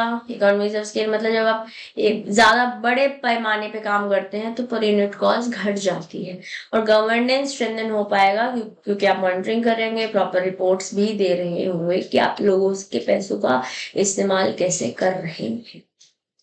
ठीक है, चलिए now let's talk about PPI, that is public policy in India, जो कि ग्रीन फाइनेंस को एडवांस करने में या सस्टेनेबल डेवलपमेंट के प्रमोशन पे काम कर रही है। इंडिया ने रिसेंटली एक्टिवली काम करना शुरू किया है ग्रीन फाइनेंशियल प्रैक्टिसेस पे, तो कहीं ना कहीं वो फ्रेमवर्क 2007 से काम भी कर रही है। कुछ की माइलस्टोन्स और इनिशिएटिव्स हैं, जैसे कि रिजर्व बैंक ऑफ इंडिया ने ग्रीन फाइनेंस इनिशिएटिव 2007 में नोटिफिकेशन आई थी। रिजर्व बैंक ने कुछ गाइडलाइंस इशू करी थी related to corporate social responsibility, sustainable development and non financial reporting. इसके कंटेक्स्ट में क्योंकि आरबीआई कर रही है तो ऑफकोर्स बैंक के एंगल से ही बोल रही है। यहाँ पे फोकस ये किया जा रहा था कि बैंक्स को ये बोल रहे हैं कि ऐसे प्रोजेक्ट्स में पैसे डालने हैं या उनको लोन देने में हेल्प करनी है जो एड्रेस कर रहे हैं global warming changes, climate issues को। या 2012 में सस्टेनेबिलिटी डिस्क्लोजर पे आरबीआई ने नोटिफिकेशन में लेकर आए। यहाँ पे इंट्रोडक्शन हुआ सस्टेनेबिलिटी डिस्क्लोजर क्राइटेरिया हर एक बिजनेस के लिए, फाइनेंशियल इंस्टीट्यूशन के लिए, ताकि एसडीजी जो मैंने बताया ना हमारे पास 17 एसडीजी है, उनमें से एक एसडीजी 13 पे इंडिया खतरनाक तरीके से काम कर रहे थे, तो almost all of it, all the 17, जैसे स्वच्छ भारत का इरादा, इरादा बढ़िया, that has happening in SDG 7, SDG 6 या एसडीजी 13 में ऐसे हम क्लाइमेट इश्यूज के बारे में बात कर रहे हैं ना। कंपनीज एक्ट 2013 में हमारे पास सीएसआर है। CSR is not a criminal offense, of course, but it is definitely a civil crime. Why? Because businesses, when they are making money, they'll have to give back to the society, and on that CSR works. तो CSR reporting etc पे companies act governance लेकर आ रहा है। 2015 में PSL expansion हुआ, priority sector lending, जिसके बारे में आप पीपीबी में भी पीपीबी जेआईबी में पीपीबी में बहुत अच्छे से बात करके आए हैं। Renewable energy, micro generation include हो गया आपके पीएसएल फ्रेमवर्क में। टोटल 8 जो सेक्टर्स हैं, इंडस्ट्रीज हैं जहाँ पे बैंक्स को प्रायोरिटी सेक्टर लेंडिंग देंगे, उसमें रेन्यूएबल एनर्जी भी आ गया। एंड 2015-16 में एनुअल रिपोर्ट आरबीआई ने एक्नॉलेज की कुछ findings of G20 green finance study group, GFCG GFSG 14, जिसमें हाईलाइट किया गया global importance of green finance. मतलब आरबीआई तो खतरनाक तरीके से काम करे, जिसकी वजह से हमारा bank as a banker, as a banking role भी यहाँ पर इंटीग्रेट हो रहा है। 2018-19 में भी एक report I on trend and progress of banking in India. यहाँ पे फिनेंशियल रिस्क जो क्लाइमेट चेंज से बैंक के ऊपर लगी हुई है उस पे बात की गई और बोला गया कि ग्रीन फाइनेंस पे डेफिनेटली बैंक्स को काम करना है, सपोर्ट करना है सस्टेनेबल डेवलप। ये पीपीआई के बारे में आपको A couple of reads will be fine.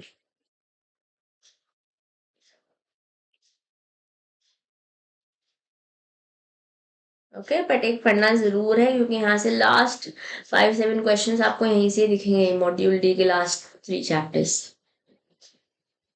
Okay, moving forward. Now, India's nationally determined contribution is हम NDC बोल रहे हैं post Paris agreement.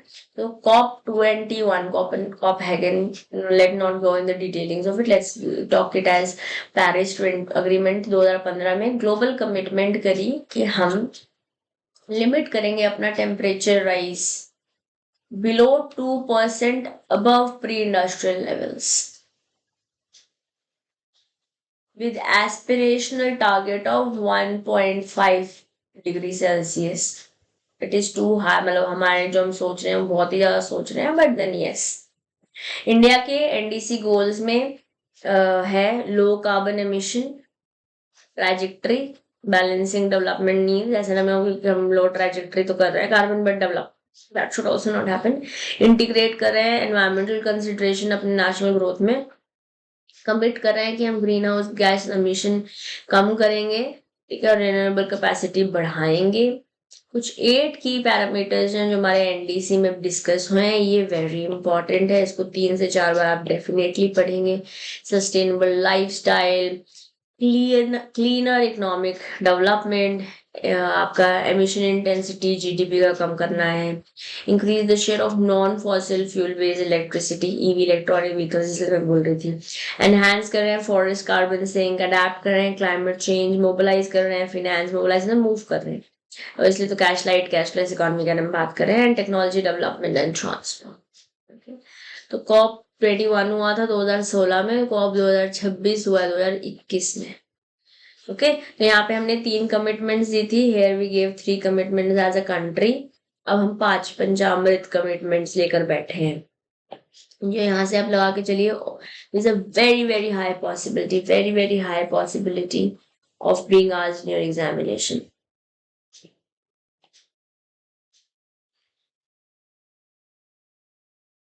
Extremely important. ठीक है. तो पहले क्या था हमने बोला था कि 2030 तक हम 33 से 35% अपना एमिशन कार्बन एमिशन कम कर देंगे ऑफ इट्स जीडीपी. इंक्रीज करेंगे non fossil fuel based electricity 40% तक बाय 2030 और 175 गीगावाट तक रिन्यूएबल एनर्जी बढ़ाएंगे. अगर ये नहीं भी याद होता है तो भी सही है बट हमें COP 26 याद करना है जो 2021 में हुआ है. हमने यहाँ पर 35 की जगह 45% बोल दिया. कार्बन डेंसिटी लेस देन 45% रहेगी 2030 तक. 50% कंट्री की जो एनर्जी रिक्वायरमेंट है वो रिन्यूएबल एनर्जी से यूज करेंगे 2030 तक. फर्स्ट 4 2030 तक ही है और एक 2070 वाला. ये इंपॉर्टेंट है. ठीक है. फिर non fossil fuel based energy capacity पहले हमने 125 प्रॉमिस करी थी. अब हमने बोल दिया है इसको 500 गीगावाट तक हम इंक्रीज कर लेंगे. रिड्यूस करेंगे total projected carbon emission 1 billion ton से. और हमें कार्बन न्यूट्रल मतलब 0 कार्बन एमिशन बन जाएंगे कंट्री बाय 2070. ये हमें लर्न करना है. ये हमारे पास और कोई ऑप्शन नहीं है except to learn.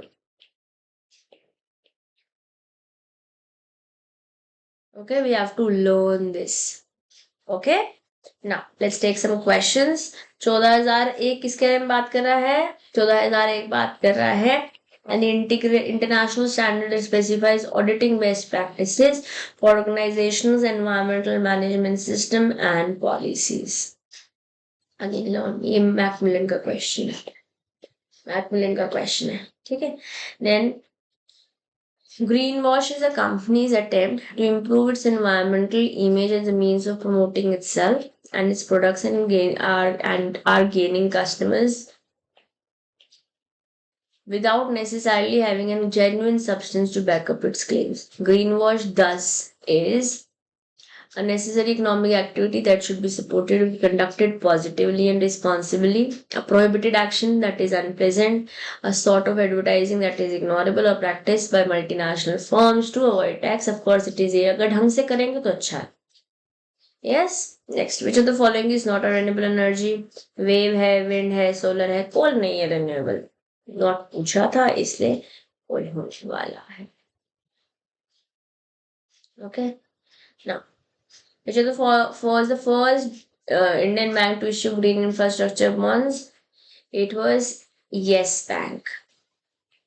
Learn. Again, Macmillan question.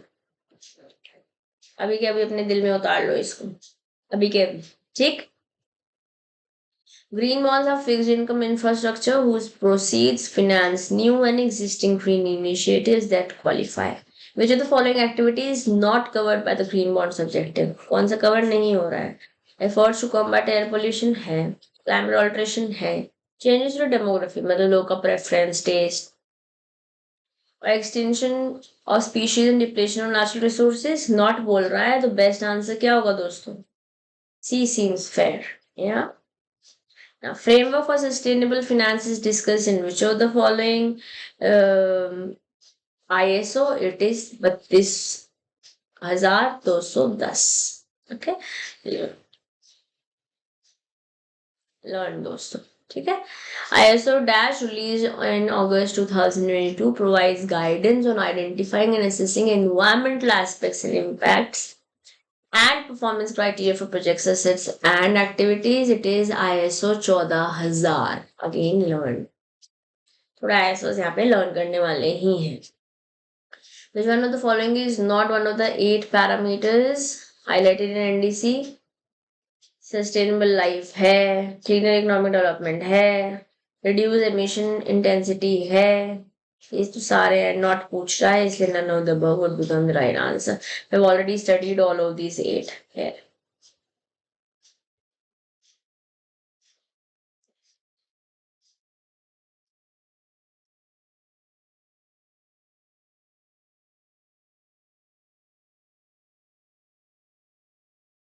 Important. ठीक, special purpose acquisition company SPAC के बारे में बात करेंगे। यहाँ से आप 100% 3 से 4 क्वेश्चन आराम से देखेंगे। काफी डिटेल सब्जेक्ट, डिटेल टॉपिक है, ठीक है, बट मैंने इसे कंसोलिडेट किया है आपके लिए बहुत सिंपल एग्जांपल्स के थ्रू। तो चलिए शुरू करते हैं SPAC के साथ। SPAC एक ऐसी कॉर्पोरेट एंटिटी है जो इस्टेब्लिश करी गई है, जिसका कोई कमर्शियल ऑपरेशन है, मतलब एक ऐसी कंपनी बनाई गई जो एक्चुअली में कुछ करती ही नहीं है, बट इसलिए बनाई गई है ताकि वो रेज कर सके कैपिटल IPO के थ्रू, लोगों के थ्रू, और मर्ज हो सके एग्जिस्टिंग कंपनी के साथ। मैम समझ नहीं आया, चलिए समझते हैं। देखिए, जैसे क्या बेसिकली एक एम्प्टी शेल कंपनी हमने यहाँ पर बना दी है, ठीक है, जिसका काम ही क्या है, IPO के थ्रू पैसे उठाना है, लीगल है, ओके, ताकि वो अल्टीमेटली मर्ज हो सके उस कंपनी के साथ जिस कंपनी ने इस कंपनी को बनाया है। It does not have any products, कोई सर्विस नहीं है, कोई कमर्शियल ऑपरेशन नहीं है, इसलिए इसको ब्लैंक चेक कंपनी भी कहते हैं। और ये एक स्टेटमेंट से आपसे MCQ पूछा हुआ है इन प्रीवियस ईयर। ओके, एक सिनेरियो से समझते हैं, बस ये सिनेरियो अगर समझ में आ गया तो स्पैकिंग भी डन है और डी स्पैकिंग भी डन है। स्पैक पढ़ रहे हैं, स्पेशल पर्पस एक्विजिशन कंपनी, ऐसी कंपनी बंद भी होती है, डी स्पैक बोलते हैं उसे, वो भी समझ में आ जाएगा। ध्यान से मेरी बात को सुनिएगा। इमेजिन कीजिए एक कंपनी है ग्रीन टेक SPAC, ठीक है, एक ग्रुप ने, एक एक्सपीरियंस्ड बिजनेस प्रोफेशनल ने कंपनी बनाई है। एजेंडा क्या है, $300 मिलियन इन्हें इश्यू कर रेज करने हैं IPO के थ्रू, ताकि इन्वेस्ट की जा सके प्रॉमिसिंग कंपनी में, एक renewable energy sector. So basically होता क्या है, एक कंपनी है, उस कंपनी ने एक न्यू कंपनी बनाई ताकि वो एक एक्स कंपनी को अक्वायर कर सके। उसके लिए इस कंपनी ने एक कंपनी क्रिएट करी, लोगों से पैसे उठाए IPO के थ्रू पैसे आए, इस पैसों से इस कंपनी को अक्वायर कर लिया, अक्वायर करके इस कंपनी में जुड़ गई। और अब जो ये नई कंपनी बनी है, जो ये न्यू कंपनी, मतलब आफ्टर अक्वायरिंग,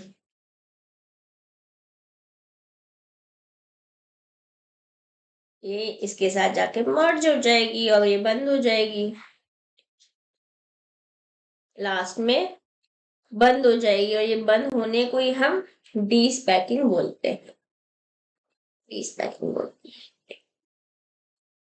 ठीक है, समझ में आया? हम क्या बोल रहे हैं, $300 मिलियन बना, मतलब एक एक्सपीरियंस बिजनेस प्रोफेशनल्स ने ग्रीन टेक्स एसपीएसी बनाई। एजेंडा है लोगों से आईपीओ के थ्रू 300 मिलियन लेंगे, इस पैसों के थ्रू एक रेन्यूएबल सेक्टर वाली कंपनी, प्रॉमिसिंग कंपनी में पैसे डाल देंगे और फिर अल्टीमेटली उठा लेंगे। सो व्हाट इज हैपनिंग, सबसे पहले एक एसपीएसी फॉर्मेशन करना पड़ेगा।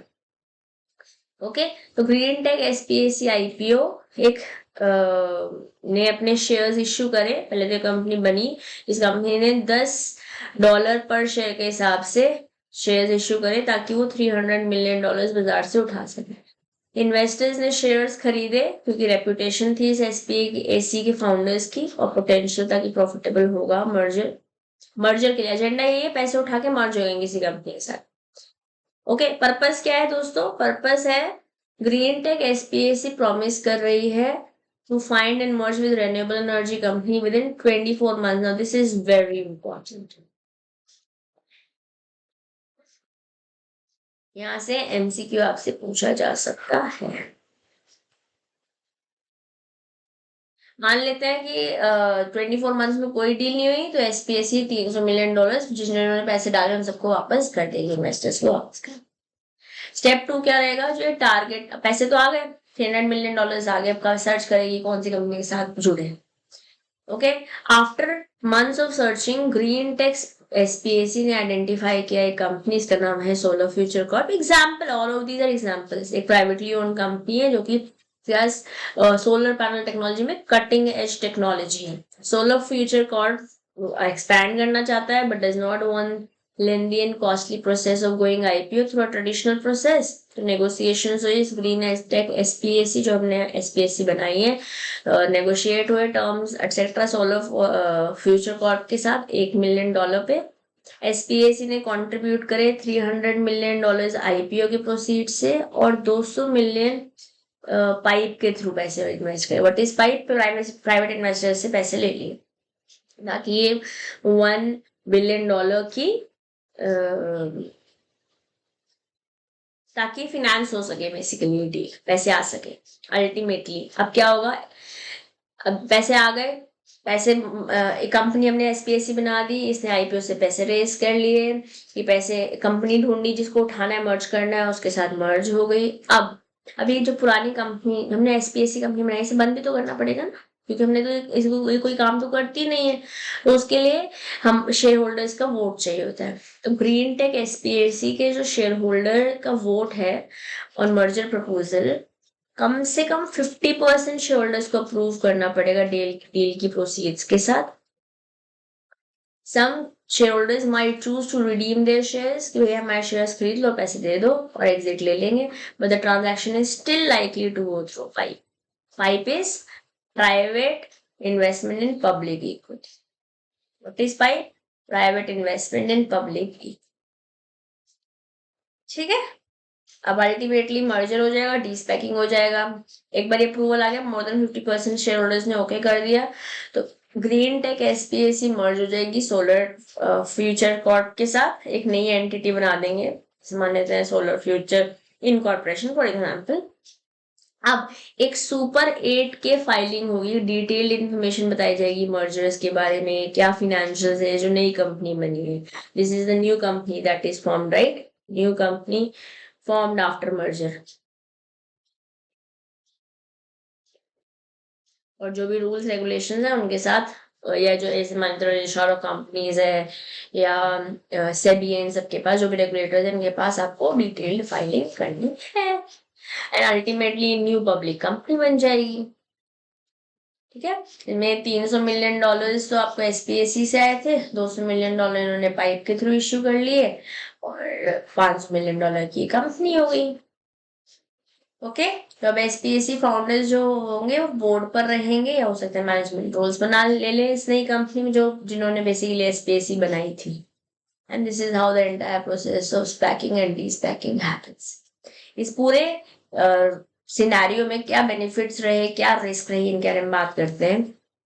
टारगेट कंपनीज को अक्वायर किया, उसके लिए क्या बेनिफिट था कि पब्लिक मार्केट, मतलब आईपीओ खुद लेकर आती तो बहुत समय लगता, लगभग 6 महीने में सब कुछ हो गया instead of 12 to 18 months. Okay, upfront price negotiation हुआ जिसकी वजह से रिस्क मार्केट की कम हो गई, वॉलेटिलिटी. और सीजेंड एसपीएसी स्पॉन्सर मिले क्योंकि ये अच्छे प्रोफेशनल्स जिन्होंने एसपीएसी बनाई थी. और अगर मैं एसपीएसी के इन्वेस्टर्स के बारे में बात करूं, 5 के थ्रू जिन्होंने पैसे आए हैं, अर्ली इन्वेस्टमेंट है तो हाई ग्रोथ है कंपनी में, क्योंकि पैसे अभी तो शुरू हो रही है ना बिजनेस, जब ग्रो होगा तो कितना रिटर्न आएगा. प्लस एग्जिट की अपॉर्चुनिटी है, अगर सारे अग्री कर लेते हैं मर्जर की शेयर्स बेच के पैसे लो और चलो हो गए एग्जिट. ओके, रिस्क क्या है एसपीएस इन्वेस्टर्स के पास? क्लैरिटी नहीं है कि कब नई कंपनी मिलेगी, कब हम उस कंपनी को अक्वायर कर लेंगे. Plus potential dilution of shares है, अगर हम पाइप फंडिंग से लाते हैं शेयर्स और शेयर होल्डर्स को तो ओनरशिप दे ही रहे हैं, बट अगर नए इन्वेस्टर आ जाते हैं तो उनको भी ओनरशिप देनी पड़ेगी, तो डाइल्यूशन हो रहा है ना आपकी ओनरशिप का. एंड फ्यूचर कॉर्प के लिए क्या रिस्क है? बहुत डिटेल स्क्रूटनी, रिपोर्टिंग रिक्वायरमेंट्स में आपको आना पड़ेगा, क्योंकि अब तो आप पब्लिक कंपनी बनने वाले हैं. पब्लिक कंपनी का सबसे ज्यादा डिटेल है ना, क्योंकि सबसे ज्यादा उनको डिलीजेंस करना पड़ता है, बिकॉज लोगों के पैसे लगे हुए हैं इस कंपनी में. यस, तो मोटा मोटा बोले तो स्पैक और डी स्पैक एक ऐसा प्रोसेस है जो कि एक एफिशिएंट पाथ ऑफर करता है एक कंपनी को, ताकि वो मार्केट में जा सके, पब्लिक हो सके, जैसे कि solar Future Corp. However, investors और टारगेट कंपनीज को ढंग से प्रोज एंड कॉन्स देखने पड़ेंगे, क्या कॉस्ट एंड बेनिफिट एनालिसिस करना पड़ेगा, क्योंकि जब आप एसपीएसी स्मॉलर या इनोवेटिव कंपनीज में एक एसपीएसी पैसे डालती है तो ग्रोथ तो हो सकता है, बट कहीं ना कहीं रिस्क तो है, रिस्क हमने बात कर ली है. उसी के साथ इन्वेस्टर्स को एक्सपोजर मिलता है नई इंडस्ट्रीज में जाने के. That's about SPAC and deSPACing also. तो अगर मैं टाइमलाइन के बारे में बात करती हूँ, एसपीएसी की लाइफ साइकिल रहती है अप टू 19 months, एंड अब तक तो ये हो चुका होता है, ये 19 मंथ में सब कुछ हो चुका होगा, मतलब ये कंपनी बन गई होगी जहाँ पे और आपको मतलब 24 months में करना होता है, उसके अलावा 8 हफ्ते मतलब लगभग 2 महीने और मिलते हैं कंपनी बनाना, उसका आईपीओ इश्यू करना. ओके, फिर टारगेट सर्च हुआ, नेगोशिएशंस हुए, अगर यस हो गया, अग्रीमेंट हो गया, तो इन्वेस्टर्स 50% वोटिंग करके मर्जिंग हो जाएगी. अगर नहीं हुआ, ओवरलैपिंग हो, आप कोशिश करेंगे अवॉइड करने की ओवरलैपिंग, बट अगर नहीं हो रहा है तो लोग के पैसे आप वापस करने, फिर मर्जर करके डिस्पैक करना पड़ेगा एंड वाइंड अप कर लेंगे. ओके, पूरा का पूरा 24 months में खत्म करना है, 19 + 5. ओके, चलिए, तो बेसिकली होता क्या है, जो आईपीओ आ रहा है, एक पेरेंट कंपनी एसपीएसी बना रही है ताकि टारगेट कंपनी अक्वायर कर सके, उस कंपनी में ओनरशिप एसपीएसी ले लेके अक्वायर करने के बाद फंड्स इन्वेस्टर्स के थ्रू अलग अलग सोर्सेज से आएगा. जनरली वो आईपीओ, जनरली नहीं, बेसिकली आईपीओ के थ्रू ही होता है, आईपीओ में इन्वेस्टर्स के थ्रू पैसे आए. ठीक है, पाइप का भी इस्तेमाल किया जा सकता है. ओके, स्पॉन्सर इंडिविजुअल या ऑर्गेनाइजेशन होगा जो कि बेसिकली होल्ड कर रहा होगा कंपनी में, वहां पे फाउंडर्स के पास या तो शेयर्स होंगे या वारंट्स होंगे. वारंट्स के बारे में मैंने हाइब्रिड में आपको समझाया है. तो एसपीएसी एक ट्रस्ट डीड के थ्रू ट्रस्टीज बनाएगी, ऐसे नहीं कि पैसे आ रहे हैं और तुम रफा दफा हो गए पैसे लेके, ऐसा नहीं होना चाहिए. इसलिए आईपीओ प्रोसीड्स, जो मतलब आईपीओ से पैसे आएंगे इस ट्रस्ट के पास रहेंगे, जो पब्लिक इन्वेस्टर से पैसे आ रहे होंगे एसपीएसी से, एसपीएसी में, तो ये पैसों से मर्जर होगा एंड देन मर्जर से वापस ओरिजिनल पेरेंट कंपनी के पास कंपनी आ जाएगी, और फिर जो पुरानी जो एसपीएसी बनाई थी उसे हम डिस्पैक कर देंगे, खत्म. पब्लिक के शेयर है वो 80% रहते हैं और फाउंडर के शेयर 20% रहते हैं, अगर मैं कॉम्पोजिशन बताती हूँ, और यहाँ से बन सकता है एग्जाम में क्वेश्चन. ठीक, this was about the content concept. DeSPACing process पढ़ लेते हैं एक बारी. डीस्पेकिंग प्रोसेस इन्वॉल्व करता है transformation of SPAC into merge public entity, कुछ स्टेजेस के थ्रू. सबसे पहले शेयर होल्डर्स का अप्रूवल चाहिए होगा, एटलीस्ट 50%. फाउंडर के वोट रिक्वायरमेंट रहेगी, जो फाउंडर्स हैं, स्पॉन्सर्स हैं, इनिशियल शेयर होल्डर्स हैं, जो भी कमिट कर रहे हैं to vote in favour of deSPACing, उनके पास 20% of founders share committed, only 37.5% of public shares are required to seek majority. Okay. 8 की फाइलिंग हो जाएंगी और फिर रिडेम्पशन कर लेंगे। तो मैंने आपको ऑलरेडी समझा दिया। चलिए क्वेश्चंस देखेंगे। Which of the following activities is not part of pre-deal preparation with regard to life cycle of SPAC?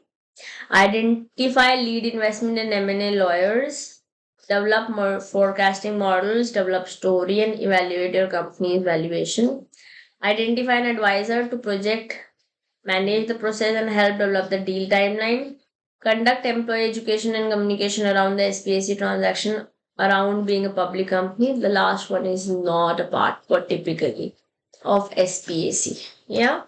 SPAC is sponsored typically on what percentage of stake in SPAC through founder share?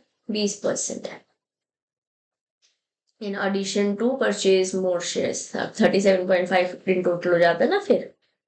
Now, which of the following activities cannot be considered to be a part of deal execution? LOI and merger negotiation होगा, tax structuring होगा, transaction accounting होगा, investor के साथ आपका relation कैसे है, वो deal execution के लिए necessary activity नहीं है. Which of the following statement about SPAC is incorrect? SPAC is an entity specifically set up with an objective of acquiring a particular sector. That's true. SPAC aims to raise money in an IPO without an operations or revenue. कोई काम तो करती नहीं, सिर्फ IPO के लिए पैसे मिलते हैं. That's true. If the acquisition is not made within 1 year, no, within 24 months of the IPO, the SPAC is delisted. मतलब 8 हफ्ते फॉर्मेशन और IPO के लिए, फिर 24 महीनों के अंदर सब कुछ नई कंपनी टारगेट ढूंढ लेगी, एक्वायर कर लेगी, डीस्पैक हो जाएगी, सब कुछ 24 महीने में होना है, 1 साल में नहीं. तो दिस इज फॉल्स. एनी पूछा है आपसे, इनकरेक्ट पूछा है. एसपीएसी को आप ब्लैंक चेक कंपनी भी बोलते हैं. मैंने जब सेशन शुरू किया था वहीं सेकंड स्लाइड पे बताया था. This also is true. The only answer that's false is C and that's the right answer.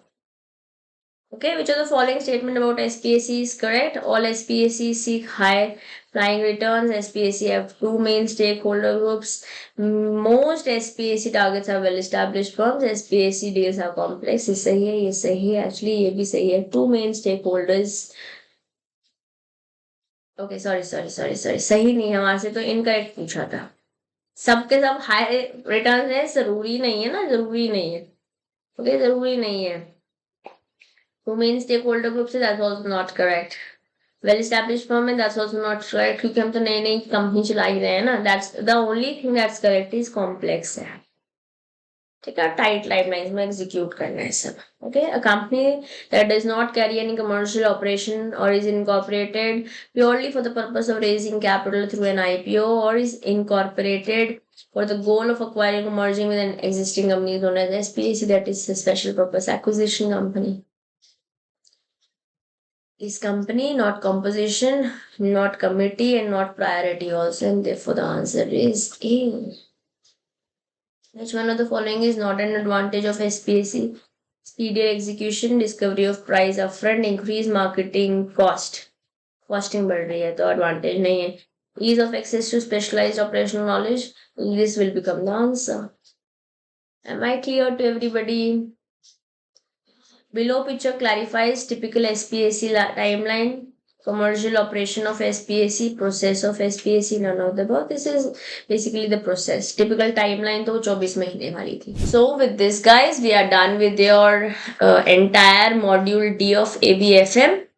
Yes, I hope you had a good understanding from unit 19 till 25. अगर आपके कोई क्वेश्चंस, कोई डाउट्स हैं तो आप मेरे से इस टेलीग्राम ग्रुप पे जुड़कर बात कर सकते हैं. You can talk to me in the comment box also. Okay, for now I will take your leave. Do not forget to join CMA Disha Dua Telegram group in order to access the notes and also talk to me post the session. For now, I'll take your leave. This is your friend and your teacher, CMA Disha Dua, signing off for today. Bye-bye.